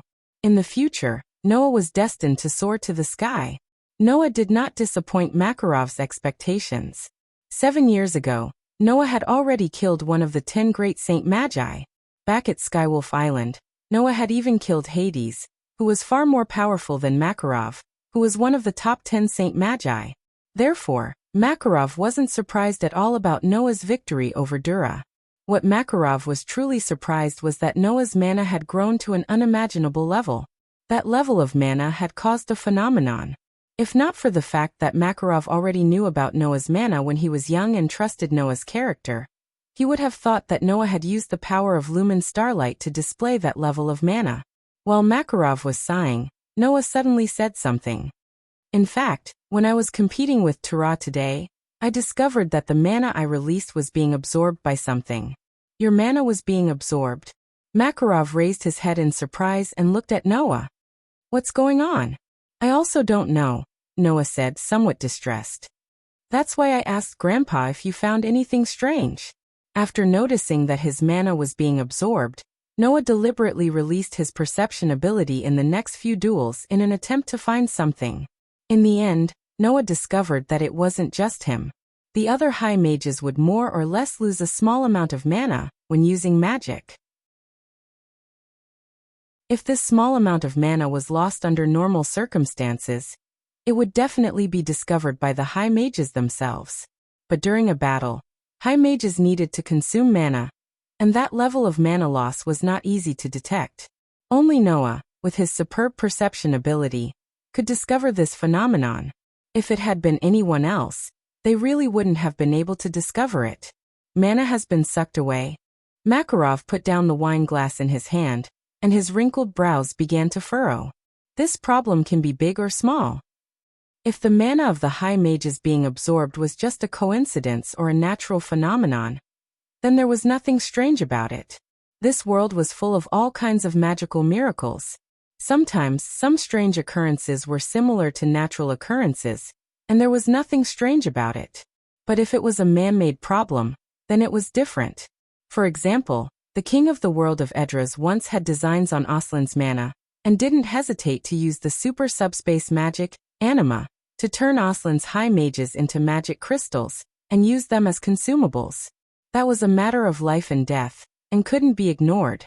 Another example was Jalal, in order to recreate the forbidden magic that could resurrect people, spent 8 years and used a large amount of magic crystals to build the Paradise Tower, and used it to activate the forbidden magic called our system. That was a problem that involved taboos, and couldn't be ignored. In this world of magic, the so-called mana was that important. Therefore, the existence of lumen starlight was something that transcended time. With it, any kind of forbidden magic could be used at will, and there was no need to spend time to collect mana. If it fell into the hands of evil people, it would be like the third perpetual motion mechanism that was abused, and would only be reduced to an element that could destroy mankind. If the mana of the high mages that appeared in the Great Magic Battle exhibition had been artificially absorbed and collected, then there would be a need to worry about whether someone wanted to use that mana to use forbidden spells or magic-conducting weapons that could endanger humans. Thinking of this, Makarov spoke solemnly. Could it be that Ivan did something evil to get his hands on lumen starlight? I've thought about it too, Noah agreed. It's just that when fighting with Lucy Freya, who belonged to Raventail, also had a small part of her mana sucked away. If it was Raventail who did it, then there was no reason to absorb the mana of her own people. You're right. Makarov nodded. It seems that it's necessary to investigate this matter a little. I don't think this matter is that simple. Noah looked at Makarov and instructed. So Grandpa, if you plan to investigate, don't make too big of a move, so as not to arouse the vigilance of the mastermind behind the scenes, and attract unnecessary trouble. Your consideration is right. Makarov replied in agreement. Don't worry, I'll investigate in secret, and won't let the matter leak out. Only then did Noah's expression relax a little. At this time, Alusha came to Noah with a joyful expression. Looking at Alusha's happy face, Noah asked curiously, "What makes you so happy?" "It's indeed something to be happy about." Alusha smiled. "Noah, if you're free now, why don't you come with me? Go out." Noah blinked. "Where are we going?" "To see someone." The smile on Alusha's face didn't disappear as she said so. "No, to be more precise, it should be 2 people." Hearing this, Noah's heart moved as he vaguely knew who Alusha wanted him to see. Under the lead of Alusha, Noah walked out of the hotel, and walked to one of the streets of Kolochis. Not long after, Noah and Alusha came to a park. And in the park, 2 figures were standing there, talking about something. Looking at the 2 figures standing in the park, Noah, who had already guessed who Alusha wanted him to see, thought in his mind. Standing there were 2 members of the Mermaid Heel. One was Kagura. The other was the black-robed person who looked at Noah with ridicule and mockery during the qualifier. However, the latter's black robe had been taken off, revealing her original appearance. Taking a closer look, it was a rather sexy and beautiful girl. She wore clothes that looked like a bikini, but also looked like a restraint suit. Her hairstyle was like a cat's, with cat ears protruding like a cat's, and even a cat's tail on her back. She looked like a beautiful cat girl. Noah also knew this girl. And it was 7 years ago in the Paradise Tower. It was Mariana. Chapter 1677. At this time, Kagura and Miliana, who were talking about something, also noticed Noah and Alusha walking into the park and cast their gazes at them. Little Elu. Miljana waved at Alusha happily, then looked at Noah and winked mischievously. Little Noah, you're finally here. Don't call me Little Noah, Noah said helplessly. Unlike us, you haven't been stopped for 7 years. You're 7 years older. Why are you still so naughty? It's because 7 years have passed. I'm older than you now. Isn't it good to call you Little Noah? Miljana giggled. And I've always been like this. After all, I have the strongest vitality. Hearing this, Noah couldn't help but smile, but he didn't really feel that it was bad. Seeing that Noah wasn't very surprised, Alusha felt strange. Noah, did you already know that Miljana had joined the Mermaid Heel? I only found out yesterday. Noah explained. After I passed the preliminaries, I asked Grandpa to help me find information on the 8 teams participating in the Great Demonic Combat Arts competition. It was then that I found out that Miljana had joined the Mermaid Heel. Similarly, Noah also knew that the black-robed person in the Mermaid Heel was Miljana at that time. So when Alusha asked Noah to come out and meet people with a happy face, Noah guessed that Alusha had discovered Miljana's true colors. What? Alusha said with some annoyance. Since you already know about Miljana, why did you ask me to help you investigate? I told you, I only found out after I went back and asked Grandpa to find the information. Noah smiled bitterly. Well, anyway, that's why you found out Miljana's true colors, right? That's right. Miljana hugged Alusha and rubbed Alusha's face while speaking cheerfully. To be honest, when little Elu came to the Mermaid Heel Hotel to find me, I was shocked. I planned to wait until the end of the Great Demon Battle Arts competition to reveal my true colors. Since you're here, you should have met me earlier. Alusha didn't refuse Miljana's intimacy, but she reprimanded her. I missed you guys. I missed you too, little Elu. Miljana smiled and hugged Alusha tightly. Hugh, Simon, and Wooly and the others missed you too. By the way, since you've joined the Mermaid Heel, what about Simon and the others? Noah asked. Did they also join a guild? No, I'm the only one who joined a guild. Simon and the others are still traveling. Miljana let go of Alusha and hugged Kagura. Besides, I only joined because little Kagura is in the Mermaid Heel. Hearing this, Noah and Alusha turned their gazes to Kagura. Under Noah and Alusha's gazes, Kagura gently pushed away Miljana and came to Noah. Kagura raised her head and looked at Noah with a serious expression. I've wanted to see you for a long time. I can see that. Noah met Kagura's gaze and said directly. Since it's already like this, please allow me to ask you a question. Do we know each other? As early as the first time they met, Kagura had shown a certain degree of interest in Noah. Although it wasn't as serious as Yukino's, Noah knew that Kagura also had some connection with him. It wasn't until he learned that Miljana was in the Mermaid Heel that Noah felt that perhaps Kagura was paying attention to him solely because of Miljana. Unfortunately, Noah guessed incorrectly. We really don't know each other, Kagura said. But my older brother has mentioned you in front of me more than once, and he's praised you a lot. Older brother? That's your older brother, right? Noah said in surprise. Your older brother knows me? The one who answered this question wasn't Kagura, but Miljana. Hee, don't be scared, Miljana said with a mischievous smile. Kagura-chan is actually Simon's younger sister, his biological younger sister. Simon's younger sister? Noah looked at Kagura in surprise. You're Simon's younger sister? What? Alusha also stood up in surprise and looked at Kagura with surprise. You're Simon's younger sister? As early as when the Tower of Paradise incident was resolved, Simon mentioned to everyone that he had a younger sister who had been separated from him since he was a child. In order to find his younger sister's whereabouts, as well as to see the world, Simon took Miljana, Zio, and Wooly on a trip together. This Kagura in front of them was actually Simon's younger sister? Presumably, you already know that my older brother and I were separated from each other when we were young. All these years, I've been searching for my older brother's whereabouts, Kagura explained. It wasn't until a few years ago that I finally found my older brother and learned about what happened to him all these years. I also learned about your existence from my older brother. Especially you, Mr. Noah. My older brother already told me that the reason why he was released from the Tower of Paradise was because you defeated Jalal and awakened him. Kagura gripped the katana in her hand tightly and bowed deeply to Noah. For this, I can only offer you the highest level of gratitude. This kindness, I will definitely remember it in my heart. If there's anything you need me for, please don't hesitate to tell me. As long as it's something I can do, I will do my best. Both Kagura's expression and tone were incredibly sincere when she said this. Obviously, these words all came from Kagura's heart. Under such circumstances, Noah and Alusha finally recovered from their shock, looked at each other, and then smiled faintly.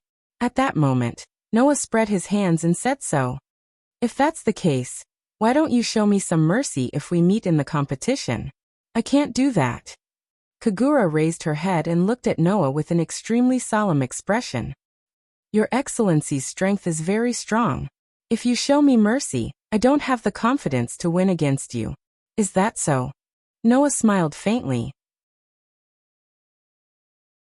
To be praised as the strongest archmage in this year's Great Demon Combat Arts competition, except for that Rock Iron Kara, is really something to be proud of. It's a pity that even Rock Iron Kara was easily defeated by Your Excellency. Kagura's expression slightly relaxed, but she still said so. So, when facing Your Excellency, I will definitely not show you mercy. Please be prepared. Of course. Noah nodded. I will remember it in my heart. Okay, let's stop with the greetings of our first meeting, Mariana said in an extremely lively manner. Since everyone is already familiar with each other, let's go eat together. Noah, Alusha, and Kagura all nodded without any objections. Just like this, the reason why Kagura showed a certain degree of concern towards Noah, Noah finally understood. However, while one doubt was solved, more doubts still existed in Noah's heart. For example, why was Yuno so obsessed with Noah? What was the matter with the magic absorption phenomenon that occurred in the giant egg, Fra Bird? Could it be that there was some secret behind the great demonic martial arts exhibition ceremony? Was Raven Tail, who was staring at Lumen Starlight, secretly planning something? One question after another remained unanswered. Almost instinctively, Noah had a faint premonition in his heart. The so-called Great Demon Combat Arts Competition Festival might not be as simple as it seemed on the surface. This time's trip to the King's City might bring about some unavoidable things. However, no matter what happened as the Archmage of Fairy Tale, Noah would never compromise and would fight to the end.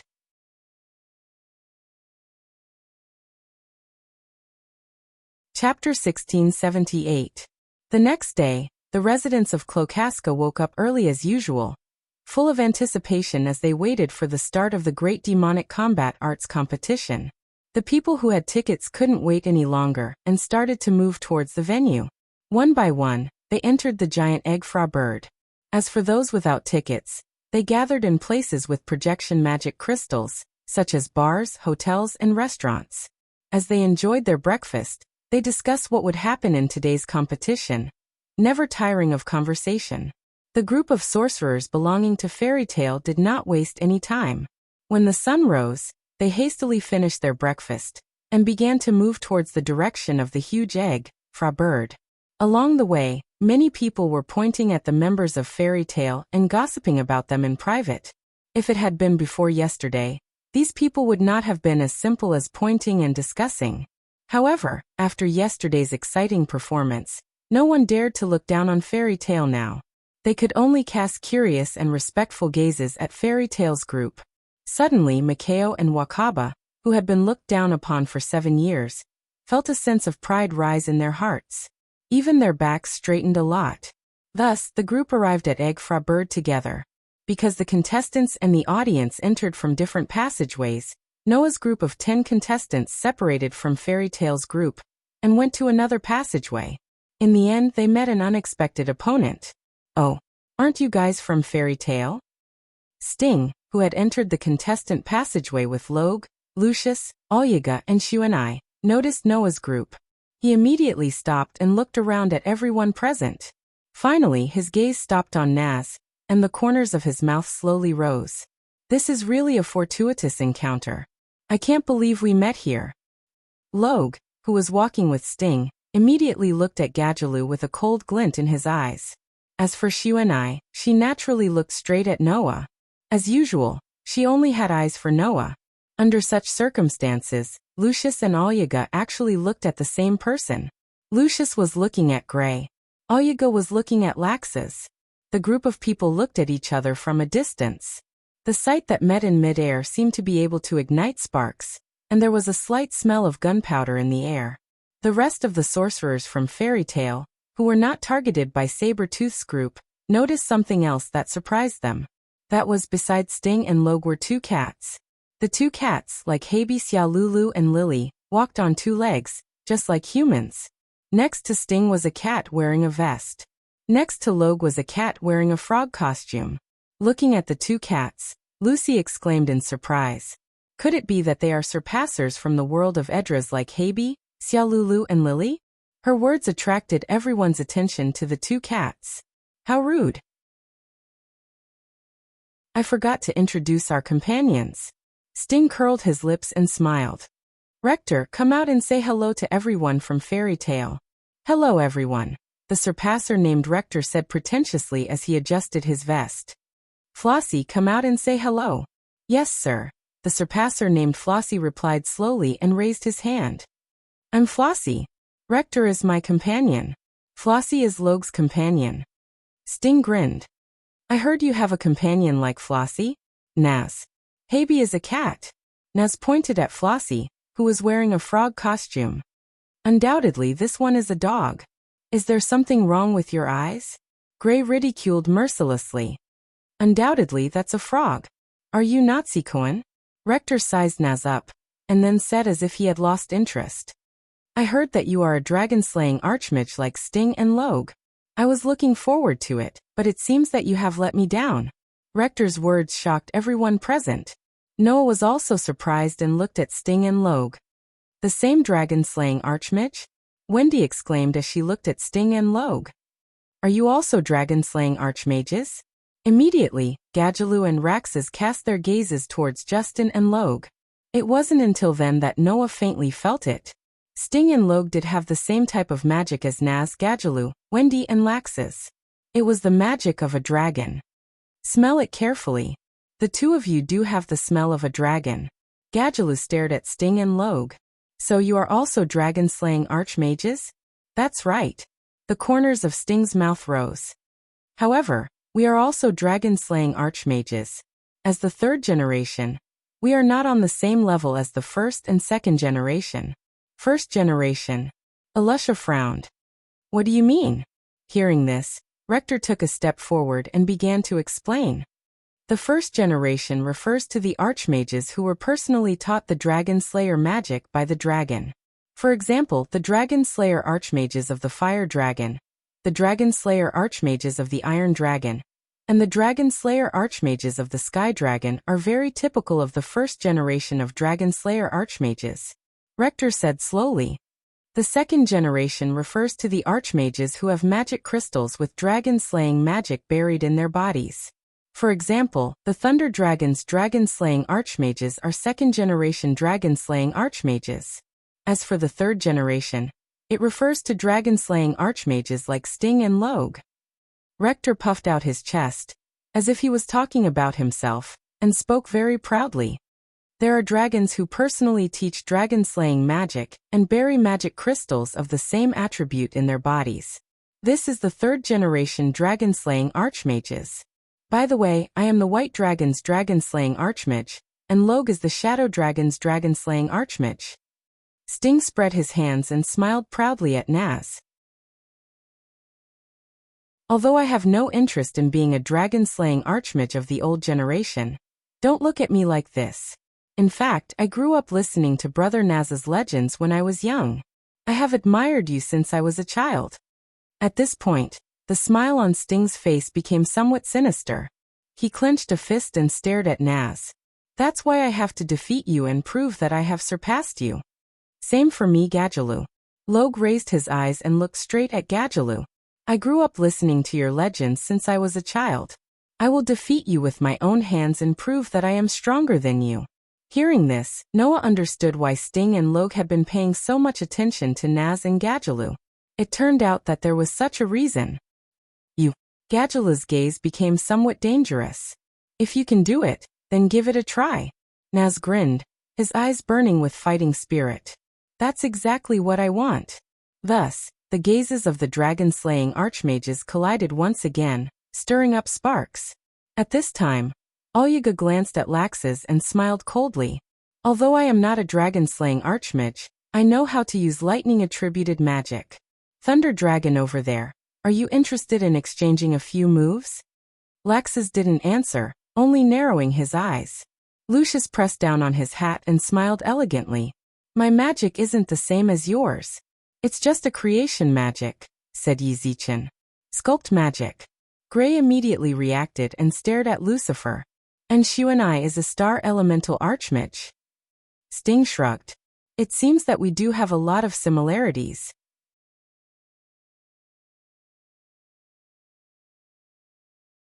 Chapter 1679. After hearing Sting's words, the group of fairy tale magic shooters fell silent. Come to think of it, Fairy Tale's sorcerer and Saber-Tooth's sorcerer did have a lot of similarities. At the very least, the group of magic shooters here had many similarities. Naz, Gadjaloo, Wendy, Sting, and Rog were all Dragon Slayer magic shooters. Laxus and Olyaga were both thunder magic shooters of the Annihilation system. Gray and Lucius were both creation magic shooters. Lucy and Snow were both star magic shooters. In addition, Fairy Tale and Saber-Tooth were once the strongest guild in the kingdom, and the current strongest guild in the kingdom. There were so many coincidences that made it seem like it was fated to happen. However, at this moment, Noah suddenly spoke. Why does your Saber-Tooth want to be the strongest guild? The sudden question stunned the group of Saber-Tooth's magic shooters. When they reacted, Sting was the first to laugh out loud. I thought you wanted to ask something, but it's actually such a question. Do we need a reason to be the strongest? Hearing this, Noah laughed, laughing very disapprovingly.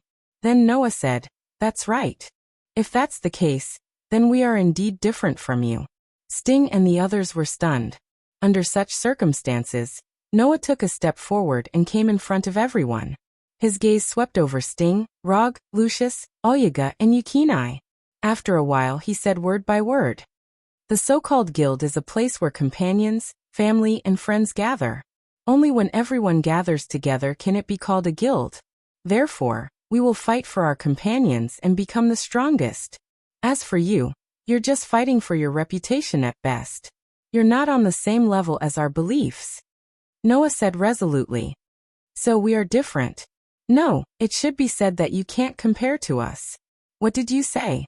Sting, Logue, Lucifer, and Olyaga were all enraged. Only Shuanai's heart shuddered slightly after hearing Noah's words. He lowered his head and bit his lips. On the other hand, the members of Fairy Tale all showed expressions of agreement. When they looked at the members of Saber-Tooth, their gazes no longer carried any emotions. In the eyes of the magic shooters from Saber-Tooth, it was as if he was looking down on them from above. Thus, fury rose in the hearts of Sting and the others. However, before they could make a move, Noah turned around as if he didn't want to be entangled with them anymore. Let's go. After saying that, Noah ignored Sting and the others and walked toward the venue. The rest of his companions followed suit one by one, as if they did not want to talk to Saber-Tooth's group anymore. They all walked into the venue together. Wait! Sting shouted. Are you trying to escape? Everyone ignored Sting and continued to walk forward. That action caused the anger in Sting's heart to rise to the peak. Soon after, he was so angry that he laughed. Very well, since that's the case, I will participate in the competition later. Let me completely crush your useless self-confidence. This sentence made Noah stop in his tracks. He turned his head and looked at Sting with an undeniable smile. Likewise, likewise. Just wait and see if your useless self-confidence will be crushed. After saying that, Noah didn't say anything else. He led the members of Fairy Tale into the venue, leaving Sting and the others behind. The anger in their hearts couldn't be quelled for a long time. Behind Sting and the others, Snow looked straight at Noah's departing figure. She recalled Noah's words just now. and her eyes were full of uncertainty. Become the strongest for the sake of your companions? After leaving the field of vision of Sting and the others, Naz immediately spoke. Hey Alusha, Naz said. Let me participate in the competition later. Everyone's eyes immediately gathered on Naz. Seeing that Naz's face was full of fighting spirit, Alusha, Gray, Lucy, and Wendy looked at each other. Clearly, Naz's fighting spirit had been ignited by Sting.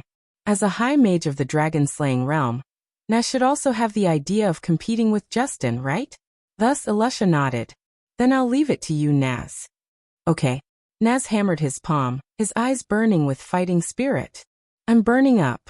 In that case, I'll go on our side. Gadjaloo also said, unwilling to be outdone. I've been annoyed by those guys for a long time.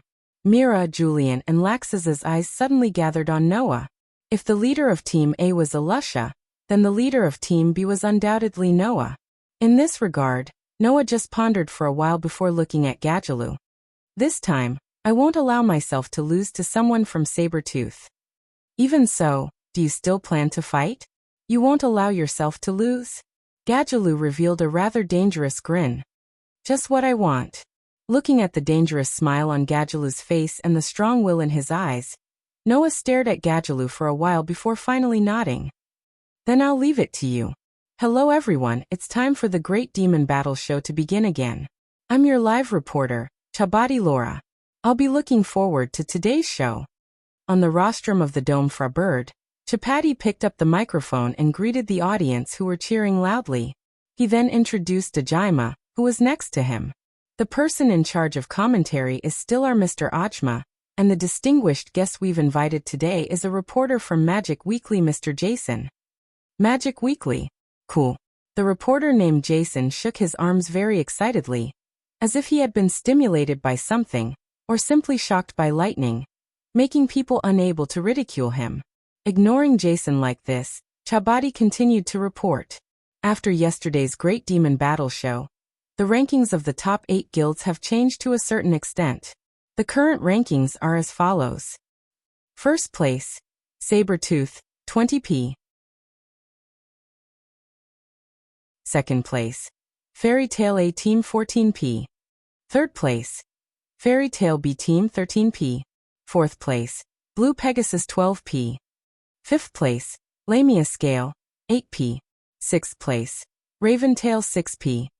Seventh place, Mermaid Heel, 1p. Eighth place, Cotter Cerberus, 0p.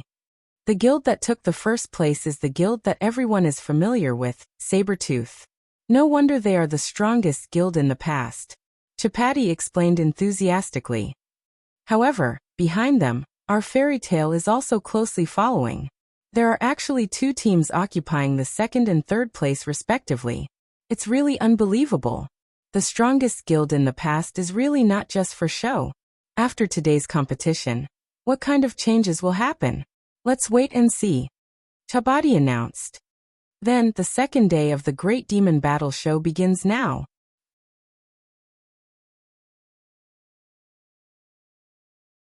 Chapter 1680. Accompanied by the loud sound of wheels, wooden chariots drove through the streets of Kolochas in a grandiose manner. The wooden war chariots were all connected together by iron chains, forming a long line. Amidst the loud sound of wheels, the chariots moved at a steady speed towards the direction of the giant egg frage. On the moving wooden chariots, a group of magic shooters were racing. That's right, it was a race. Through the projection magic crystals set up in Egg Fra Bird, the magic shooters and the audience from all over the continent could clearly see the entire process of the race. However, it was precisely because of this that all the audience fell into a very strange state of silence when they saw the situation on the projection magic crystal. In particular, the magic shooters from Fairy Tail and Sabretooth had already entered an extremely speechless state. There was no other reason other than the fact that the outcome of the competition was beyond everyone's expectations. The competition on the second day of the Great Demonic Combat Arts Exhibition competition was about chariots. The rules of this competition were very simple. It was to let the contestants of the 8 teams race on the chariots. During the race, the contestants could not fall off the chariot. Once they touched the ground outside the chariot, they would be eliminated. During this period, there were no restrictions on the use of magic, nor were there any restrictions on the use of any means. As long as they did not fall off the chariot and successfully reach the finish line, it would be considered over. Finally, according to the order of arrival at the finish line, the teams of each guild would receive different points. It was such a simple competition. However, it was precisely because of this competition that the audience in the entire venue was speechless. The reason was because of the situation shown in the last projection magic crystal. Woo! In the last part of the wooden chariots that were moving towards the flattened egg, 3 sorcerers were lying on the chariots with ashen faces. They were like worms that were constantly wriggling forward. Those 3 people were Naz, Gadjaloo, and Sting. The contestants of the other teams had already far surpassed these 3 people, and opened up a distance that was absolutely impossible to surpass. Only Naz, Gadjaloo, and Sting were lying on the chariot like worms, crawling forward with great difficulty. Seeing this scene, the audience looked at each other in dismay.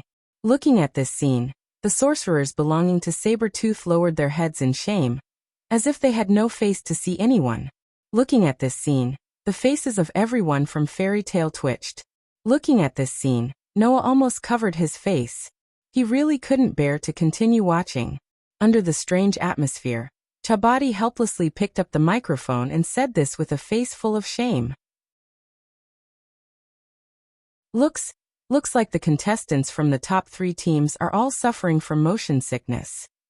The audience fell silent. Then they burst into laughter. What? So even the former strongest guild and the current strongest guild have weaknesses? Come on. At least you're still opponents. Don't fall to last place. Good luck. Ha ha ha ha. The laughter of goodwill and ridicule continued to echo in the field. After yesterday's exciting competition, everyone had already compared Fairy Tail to Sabertooth. After yesterday, the battle between the 2 guilds had been the topic of the audience. Everyone was looking forward to it. Today would Fairy Tail and Sabertooth be able to give equally exciting matches? In the end, in the next day's competition, the 2 guilds that had become the hot topic actually performed so amazingly, which made many people happy. The so-called competition was like this. For the audience, it was actually just entertainment.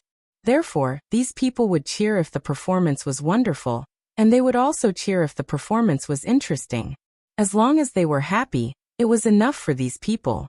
Therefore, the performance of Fairy Tail and Sabertooth not only did not cause the audience to be disappointed, but also made the audience feel incomparably happy, and their popularity became even more exuberant.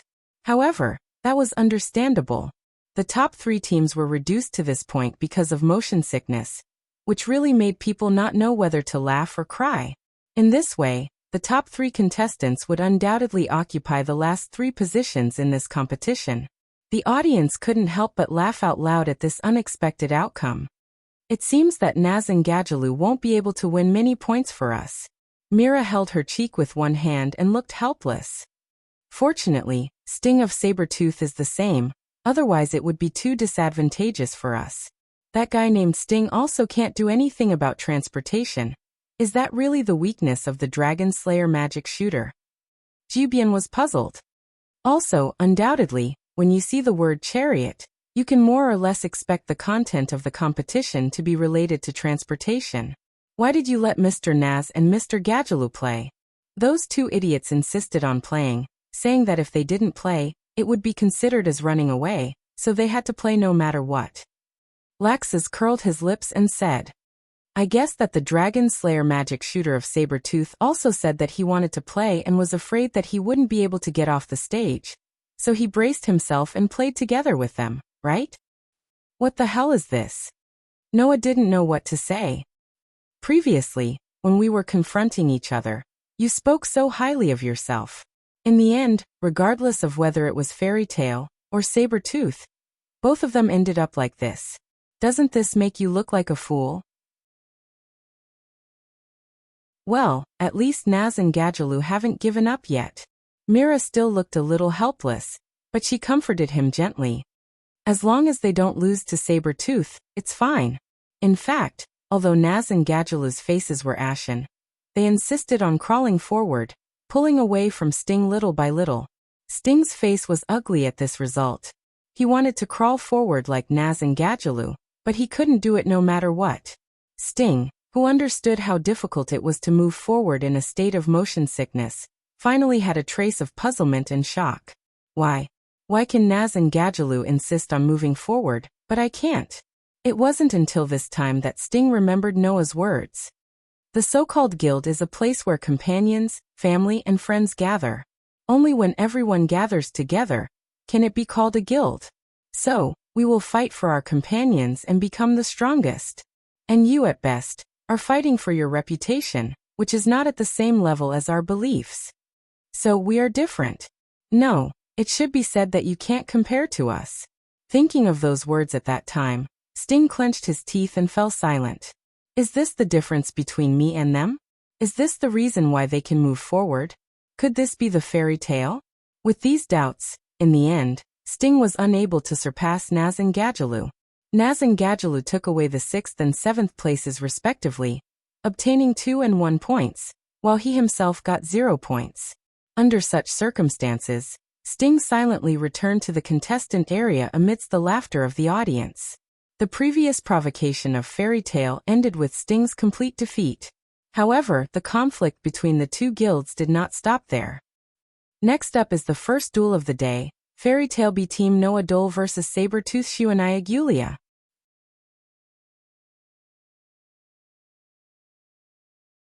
Chapter 1681. What?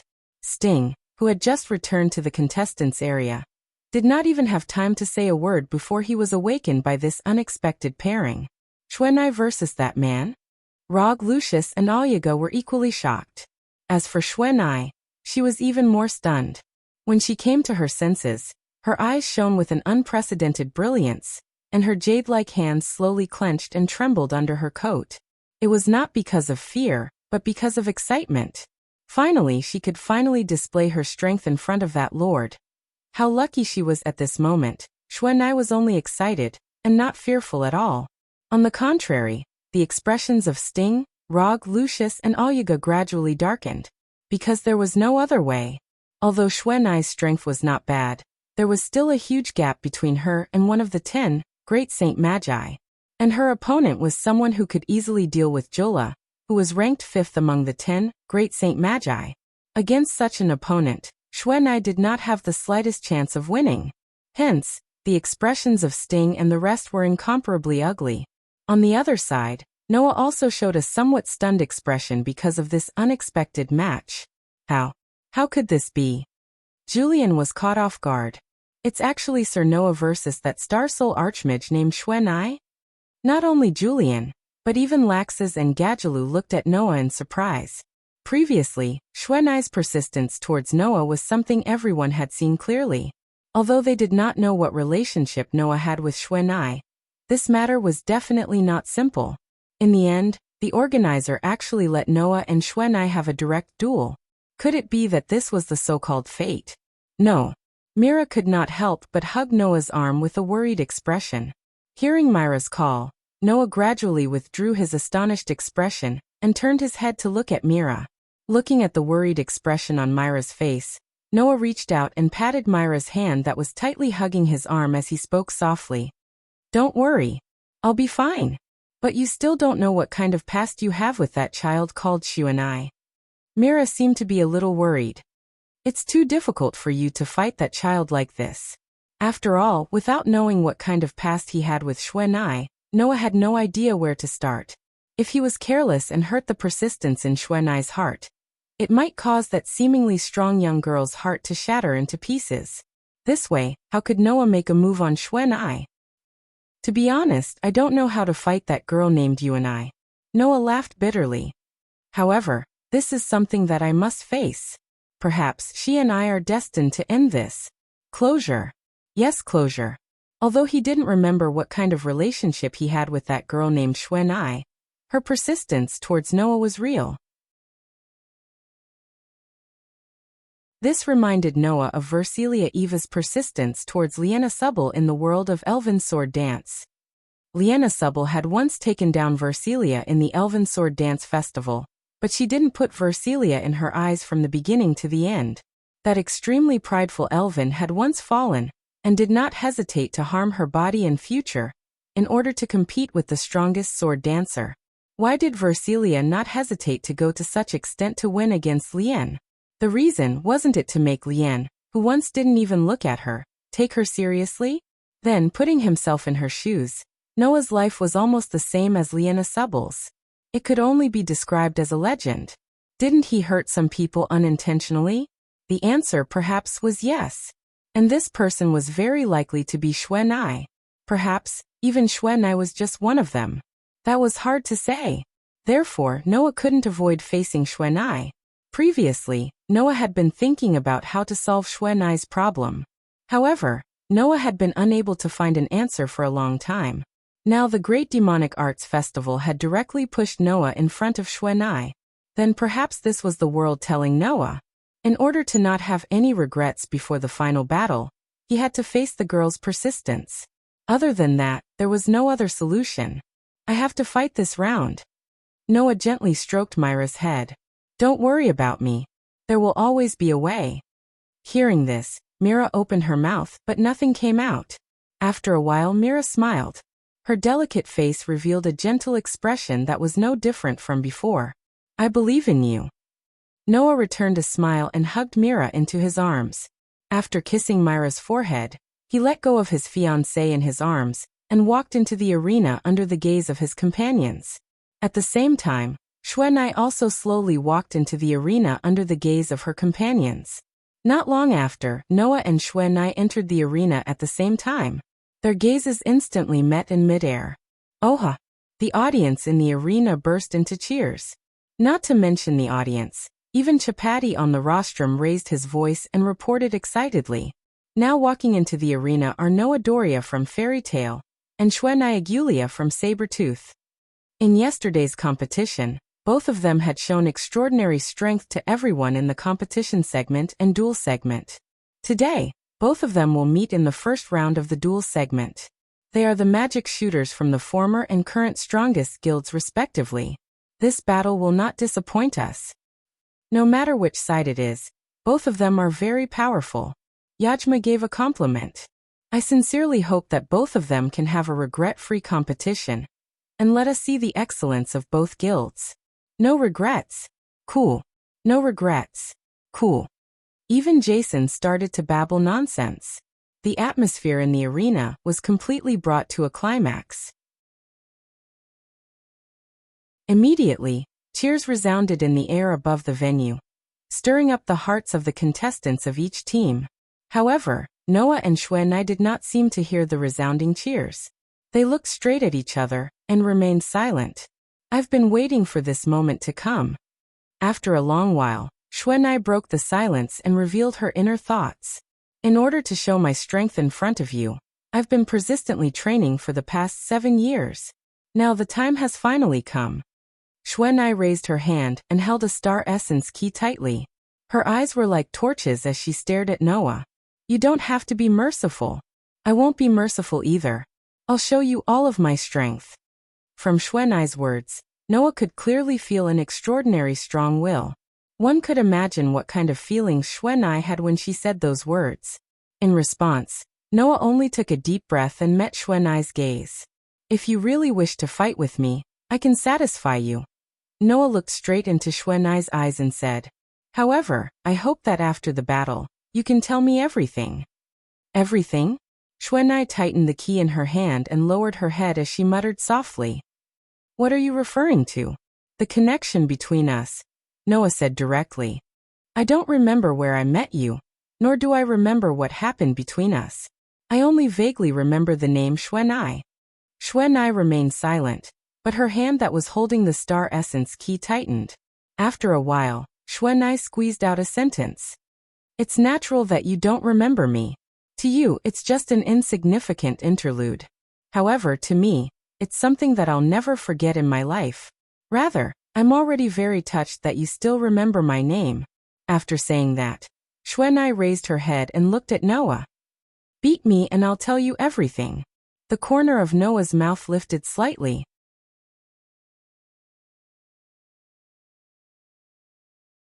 Chapter 1682. Then, on the rostrum, Chabadi glanced at Noah and then at Xuanai.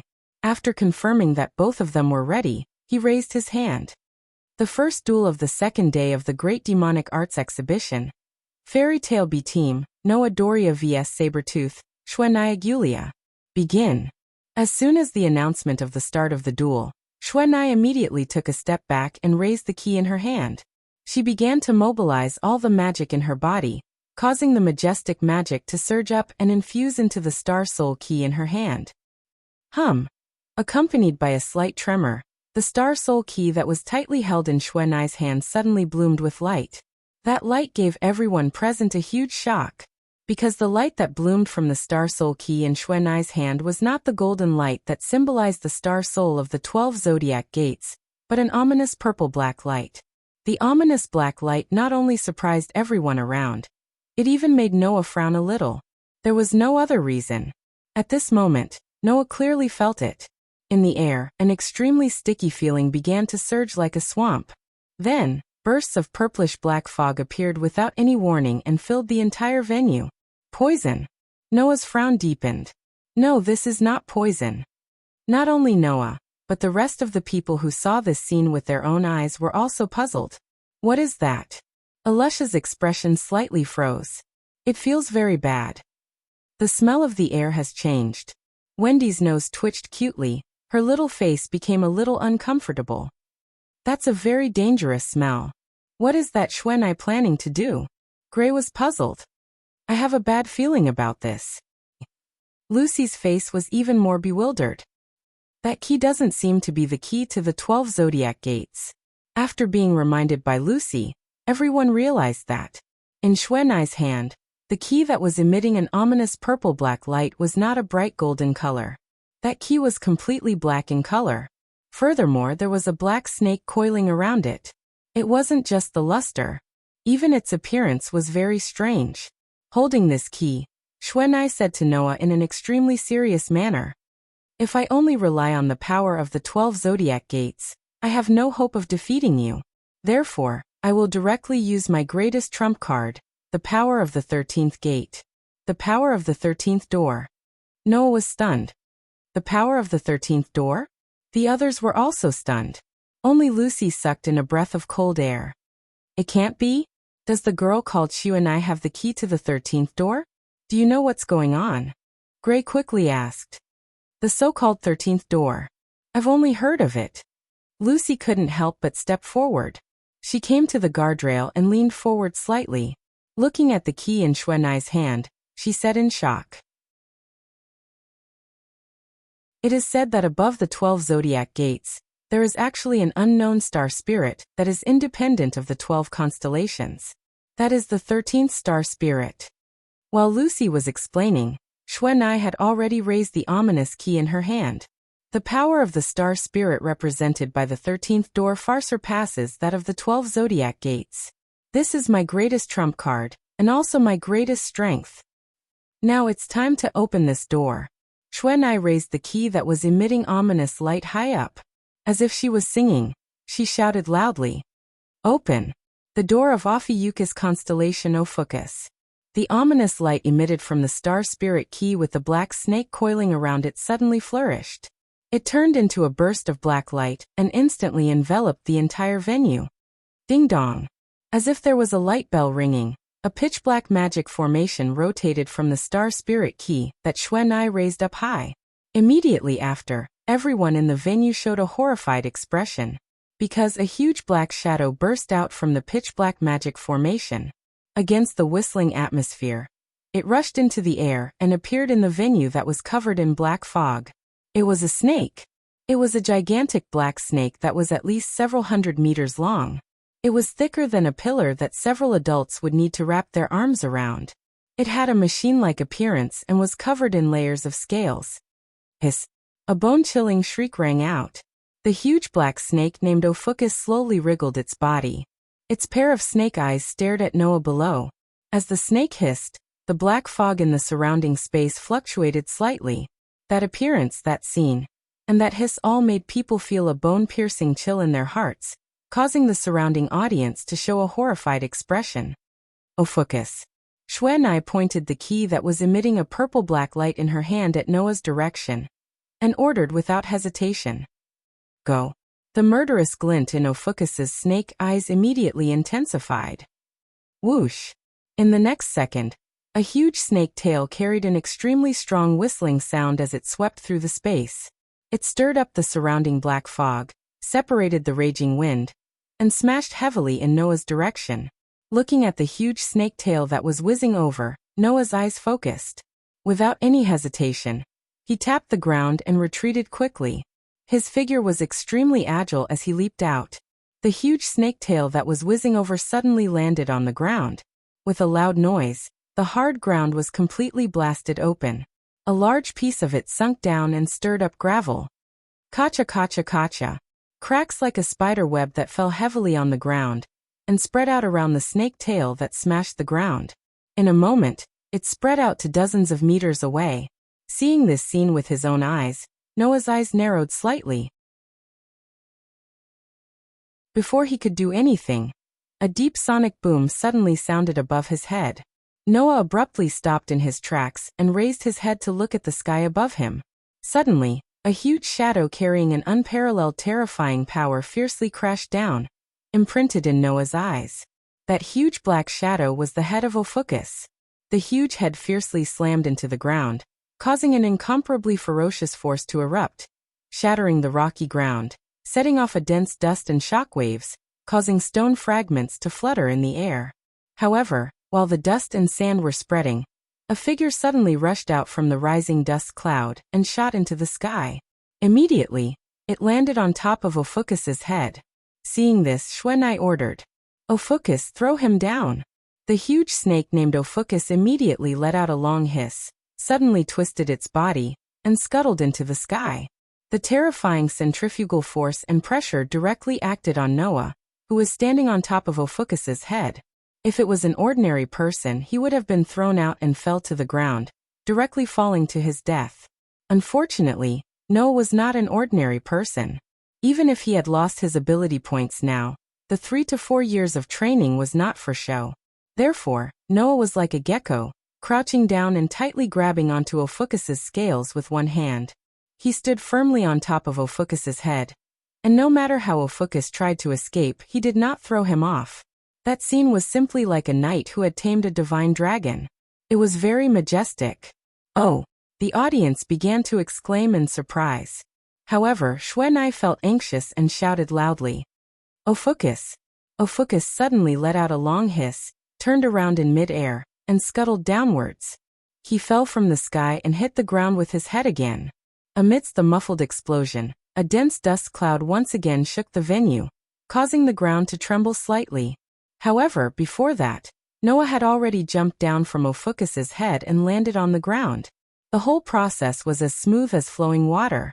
The audience was not stingy with their cheers, and they cheered for Noah.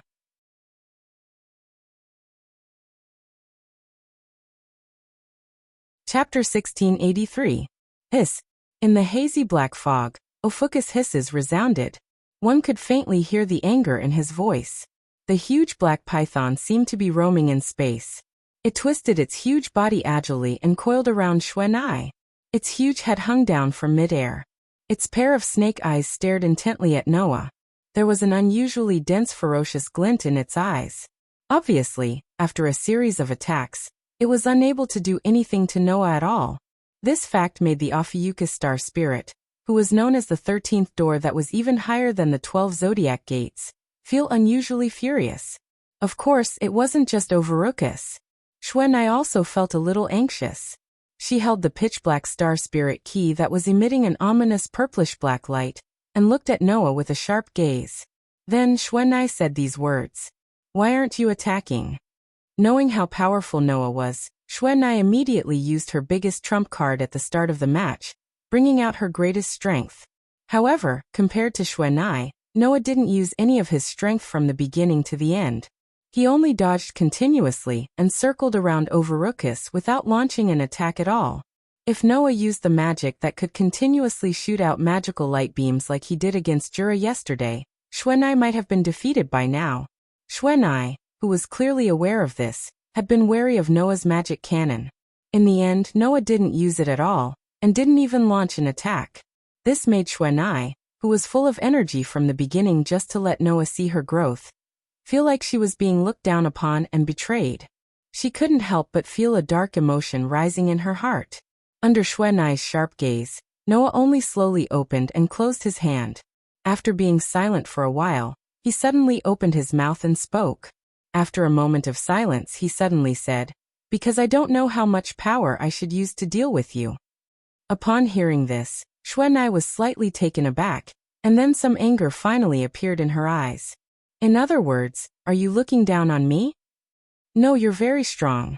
Even in my guild, your strength is definitely enough to rank in the top 10 magic shooters. Other than the president, only the current S-rank magic shooters in the guild can guarantee a complete victory over you."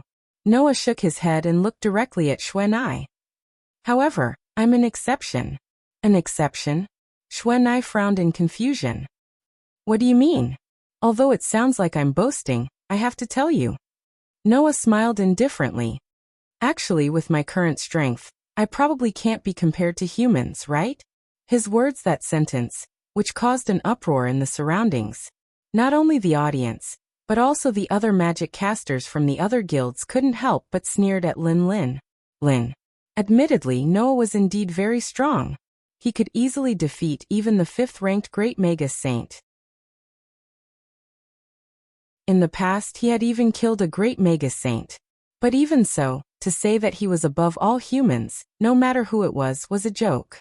Only the main members of Fairy Tail couldn't help but recall the battle between Noah and Achanalia on Celestial Wolf Island. At that time, the strength that Noah displayed was simply comparable to that of a demon god. Even the black dragon Achanalia, who had destroyed a huge country in Revelation, was able to fight evenly with him. Could that kind of strength be compared to humans? Therefore, the main members of Fairy Tail were collectively silent. Of course, even the main members of Fairy Tail did not know about this. In fact, at that time, the reason why Noah was able to fight Achanalia to a draw was that his authority had not yet been adapted to this world and couldn't be used. Otherwise, if Noah could even kill a god, Achanalia naturally wouldn't be a problem. Even if the power of authority was excluded, compared to that time, the current Noah was only stronger. Although at that time, the powerful Gate of Babylon was no longer by his side, and the ability value that gave Noah astonishing physical strength was also lost, the current Noah had strength that he didn't have at that time. For example, the third perpetual motion mechanism Soul. For example, Aster, who had recovered all the power that even the Elven King, who was the elemental incarnation of the world, was afraid of. Another example was Athena, who had assimilated with the Blade of Salvation that could even cut stars. With these powers, even if Noah lost his authority, ability value, and treasury, he still wouldn't be weaker than when he fought Achanalia on Celestial Wolf Island. Thus, ignoring the clamor around him, Noah looked at the astonished Xuanai and said, "Do you know how much power I used when I fought Jula?" The surroundings suddenly became silent. Everyone looked at each other in dismay, confusion written all over their faces. And those high mages from the major guilds all had shocked expressions. This was especially true for the members of Lamia Scales. They couldn't help but stand up. "What does he mean by that?" Leo asked in shock and anger. Could it be that when he fought Mr. Jula, he didn't use his full strength? "Liar!" Surely Leah shouted indignantly. "That's definitely a lie." Among the shocked and angry high mages of Lamia Scale, Jula didn't say anything. His eyes were fixed on Noah's body, and his eyes began to flicker. Under such circumstances, Noah spoke bluntly. "I'll be direct. At that time, the power I used was probably less than 1% of my full strength, right?" Hearing this sentence clearly, everyone opened their eyes wide. Jula's eyes suddenly set off waves, and finally, he laughed bitterly. "Less than 1%? What a joke!" Leo said angrily. How could that kind of thing be true? It wasn't just the Lamia Scale sorcerer. Everyone present snorted in contempt. This included the members of Saber-Tooth. "There should be a limit to boasting," Audiobook said sarcastically. "Using less than 1% of his power to easily defeat the 5th of the 10 great Saint Mages? Does he really think that people will believe such words? Sting, Roger, and Lucifer also had a look of ridicule on their faces. The surrounding audience suddenly began to point at Noah, obviously not believing Noah's words at all. Noah acted as if he didn't hear the clamor and mockery from the surroundings, and continued to speak. So, from the beginning, I didn't think of using my full strength in this great demon battle drill. As long as I can guarantee victory, that's enough. At this point, Noah looked directly at Xuanai. However, facing you, I'm somewhat conflicted. If I don't use my full strength, I feel that I'm really looking down on you. Because of this, I didn't make a move. But now I've decided. Noah said word by word. I'll let you see the extent of my power now. After saying this, Noah raised his hand, and with a flash, a small sword suddenly appeared in his hand. It was a small sword that was completely platinum in color. Athena, Noah said softly, is there a problem? A voice immediately sounded in Noah's heart. Facing such an opponent, you still need to use me. I really can't do anything about you. Athena smiled sweetly. However, this concubine is already yours. We are destined to be together, so you can do whatever you want with me. The corners of Noah's mouth slowly rose. At this moment, the endless energy in Noah's body was transformed into divine might. Like a wild flow of turbulence, it surged into the small platinum sword in his hand under Noah's control. Clang! Immediately, a dazzling radiance as bright as the sun blossomed from the small platinum sword. That brilliance illuminated the entire world.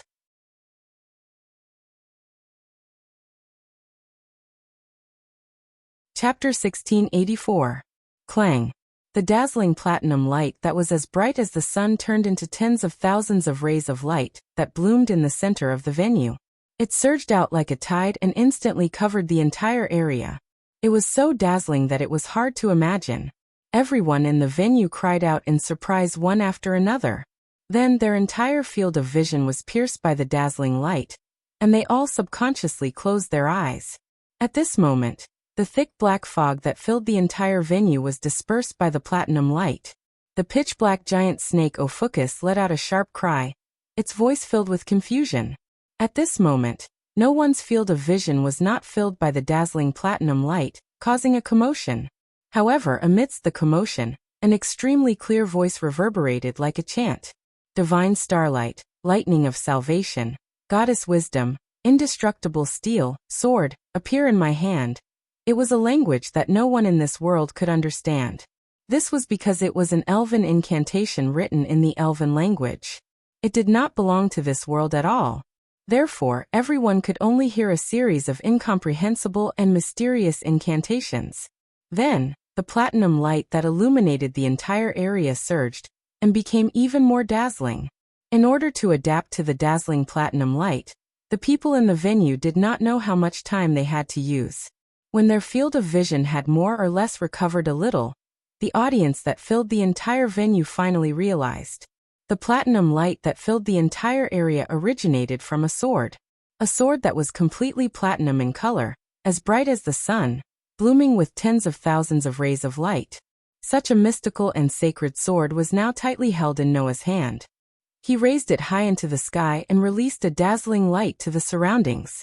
Staring at the sacred platinum sword, everyone in the venue became absent-minded at this moment, including Xuanai. That. Xuanai said with great difficulty. What is that? Hearing Xuanai's voice, Noah slowly retracted the divine blade that was raised high into the sky. He pointed it diagonally to the ground and softly said, "This is a divine sword that can even sever a star. Its name is Heavenly Sword of Salvation." Heavenly Sword of Salvation. Xuanai's voice was filled with uncertainty. A divine sword that can even sever a star? What a joke. He must be joking. How could such a weapon exist in this world? This was Xuanai's thought, and also the thought of everyone in the venue. Everyone thought that Noah was definitely joking. However, no one present was able to voice their thoughts as they stared at the platinum sword that seemed to absorb all the light in the world, shining as resplendently as the sun. Their faces were filled with uncertainty. Then Noah said, "I know you don't believe me," Noah said faintly. "However, you will soon believe it." After he finished speaking, Xuanai, Xuanai, Xuanai, Xuanai, Xuanai of the world, heavenly sword of salvation. Buzz. Following a clear trembling sound that seemed to reverberate in everyone's heart. The dazzling light that bloomed from the heavenly sword of salvation suddenly rushed into the sky. Whoosh whoosh whoosh whoosh whoosh. Amidst the piercing sounds of the air being torn apart, streaks of platinum light shot up into the sky and converged above the giant egg, gradually condensing into a sphere. Like a celestial body, it continued to emit dazzling light as it rotated. Not long after, a huge platinum sun that was larger than the entire giant egg, with a diameter of more than 1,000 meters, suddenly appeared under everyone's gaze. It burst forth with terrifying fluctuations that shook the entire space, causing the surrounding space to slightly distort. Looking at the huge platinum sun that was suspended above, everyone's mouth was wide open, and their faces were filled with horror. At this moment, even the most ordinary spectator understood what was going on. What he was looking up to was the light of salvation that could bring hope to everyone, and also bring death to everyone. When the platinum sun fell from the sky, even if it was the planet itself, it would directly penetrate to the deepest part of the planet's core. That was a scene that would only appear in dreams. That scene was both sacred and terrifying. Impossible. Justin looked up at the platinum sun, as if he had lost his soul, and murmured lifelessly, "Impossible. That kind of thing, that kind of thing." Lucius said in a trembling voice, "How could there be? Monster." Alyaga's voice was filled with fear. "That guy is a monster. Is that his true power?" Even Rog stared at the sun in the sky in a daze, his hands trembling slightly. Is that why humans can't be compared to him? Without a doubt, that was not a power that humans could resist. In the face of such power, even the strongest guild in the Fiori Kingdom, what could they do? Facing such power, as long as they were human, they could only look up. That was because in the face of such power, humans were just too insignificant. If even the entire human race was so insignificant, then the so-called strongest guild in the kingdom was even more insignificant. Hence, regardless of whether it was the most ordinary spectator or in existence known as one of the 10 strongest saint archmages of the continent, they could only look up at the incomparably dazzling sun at this moment, falling into an inextricable state of shock. Hiss! The Ophiuchus star spirit called Ophiuchus roared at the sun in the sky, but his voice was filled with fear. Xuanai couldn't help but take 2 steps back, her entire body trembling, and her eyes filled with horror. Looking at Xuanai, Noah's voice was so calm that it was terrifying. Surrender. It was a simple sentence, but it made Xuanai's heart tremble. Xuanai clenched her teeth, desperately trying to raise the star spirit key in her hand, but she didn't know why she couldn't exert any strength, causing the hand that was holding the star spirit key to tremble uncontrollably. Looking at the elven magic device called Heavenly Sword of Salvation, raised up high, and easily created a sun, displaying terrifying power, Xuanai's heart was filled with despair. There was no chance of winning. There was absolutely no chance of winning. Even if she fought back, he only needed to gently wave the heavenly sword in his hand, and everything would be over. Not only the girl called Xuanai. It wasn't just the star spirit named Ophiuchus. As long as Noah waved the heavenly sword of salvation in his hand, the sun in the sky would fall, then, including the mountain where the giant egg Fractoria sat, including the city of Crocus in the center of the Fiori Kingdom, everything would disappear in an instant. Therefore, Xuanai had no chance of winning. No. In the face of such power, even if all the humans in this world combined, they still had no chance of winning. Understanding this point, the star spirit key in Xuanai's hand finally slid down. Ding! With a crisp sound, the jet-black star spirit key fell to the ground, and the purplish-black radiance on it disappeared bit by bit. Hiss! Ophiuchus let out a sigh of relief, and his figure also disappeared in the air, returning to the star spirit realm. As for Xuanai, she directly knelt on the ground with her hands on the ground, lowered her head, and her delicate body kept trembling. After a long time, Xuanai finally squeezed out a voice as if she was sobbing. "I surrender." This voice was extremely clear, because, other than this voice, there was no other voice in the venue. In the eerily silent venue, Xuanai's voice finally woke up Cha's body on the rostrum, and he reflexively picked up the microphone and stuttered. Xuanai surrenders. Therefore, the winner is Noah Doria from Fairy Tale B Team. Thus, the winner was decided.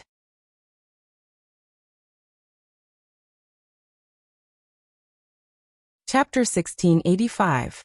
Buzz. In the sky, the dazzling platinum sun suddenly turned. With a slight tremor, it slowly disintegrated into streaks of platinum light and dissipated into the air. It wasn't until the platinum sun had completely disappeared that the audience could finally relax their hearts. In the end, almost everyone realized. Their faces, backs, and hands were all covered in cold sweat. It was only at this moment that people began to feel a strong sense of fear. Thus, everyone present looked at Noah in the middle of the venue. Their eyes were completely different. Only then did people understand just how powerful was Noah Dole's existence. With such a degree of power, it was no wonder that he dared to claim that humans could not be compared to him. That was not an exaggeration, but a statement of fact. At least they could be sure that in this world, there was absolutely no human who could be a match for him. The so-called 10 great saint sorcerers, in front of that platinum sun, was probably just a joke. Even the sorcerers in the famous guilds understood this point. Thus, in the contestant area of Lamia Scale, Turtledove let out a long sigh and spoke from the bottom of her heart. I am not as good as him. There is no need to even compare. The sorcerers from the Lamia Scale fell silent. The sorcerers from Saber-Tooth were silent. The sorcerers from the Blue Pegasus fell silent. The sorcerers from the Mermaid Heel fell silent. The sorcerers from the Cotter Cerberus fell silent. The sorcerers from Fairy Tale were also silent. As long as they witnessed the scene just now, when they heard Tura's words, they were all silent, because they could not refute. Only in the contestant area of Raven Tail, Alix was excited, staring at the heavenly sword of salvation. In Noah's hand that was still shining with a dazzling platinum light, Alexi's heart was indescribably excited. That is definitely a magic weapon developed by using the power of lumen starlight. It is definitely so. After all, there was no need to even think about how much magic power a magic weapon that could create such a terrifying sun would consume when it was used. If there was not a huge amount of magic power to support such a weapon, it would be absolutely impossible to use it. Logically speaking, such a weapon, even if it was only used once, would require more than 1 billion magic power. In other words, only by gathering the magic power of more than 1 billion sorcerers could one use such a level of power once. That level of magic power, without the support of the eternal magic power, lumen starlight, how could it be casually used for a demonstration? In fact, Alix's thoughts were indeed correct to a certain extent. If there was not enough divine power to support it, then the power of the heavenly sword that could even cut a star would not be able to be used. However, Noah did not need to rely on lumen starlight at all. Relying on his own strength, it was enough to display all the power of the heavenly sword. Therefore, Alix did not know that Noah himself was a different kind of lumen starlight. So that's how it is, so lumen starlight is in Noah Doria's hands. The greed in Alix's heart finally erupted. I must get it. No matter if it is lumen starlight or that weapon. They all belong to me. Noah, who did not know the feelings of the others, only looked at Xuanai, who was sitting paralyzed on the ground, raised his foot, and walked over. During this process, the heavenly sword of salvation, in Noah's hand, turned into a burst of light particles and turned back into a small platinum sword. It was pinned to his waist. Then Noah came in front of Xuanai, looked down at Xuanai, who was sitting there paralyzed, and said softly, "Just like what we agreed on, I hope you can tell me everything." Xuanai lowered his head and did not speak. After a while, Xuanai took out a key from his pocket and showed it to Noah. That key was not the extremely precious golden key of the 12 zodiac gates, nor was it the key of the 13th gate, which was even more valuable than the 12 zodiac gates. It was only the cheapest star elemental key. The star elemental that was summoned using this star elemental key. It was estimated that, not to mention having a certain degree of power, it would not be strange for it to only have ornamental value. Such a star elemental key could even be bought in an ordinary magic tool shop. However, such a key, not only did Xuanai use a string to string it together, he even hung it around his neck and hid it in his clothes. Obviously, to Xuanai, this was a star elemental key that was even more precious than the 12 zodiac gates. Holding this star elemental key, Xuanai said softly, "This is the key you gave me 7 years ago." "I gave you the key?" Noah was stunned. However, in the next second, a thought flashed through Noah's mind. Needless to say, Noah did not know star elemental magic at all, so he naturally did not have a star elemental key on him. However, 7 years ago, when he first met Lucy, Lucy gave a star elemental key as a gift to Noah. And by chance, Noah gave that key to a little girl. A little girl who was bullied by a few gangsters in an alley, and was saved by him. At that time, Noah and Levi went to the jewelry store together to order engagement rings for Mira and Lisanna. It was at that time that Noah met that little girl by chance. He still remembered that the little girl had snow-white hair that leaned towards blue. Moreover, she introduced herself like this. "My name is Xuanai."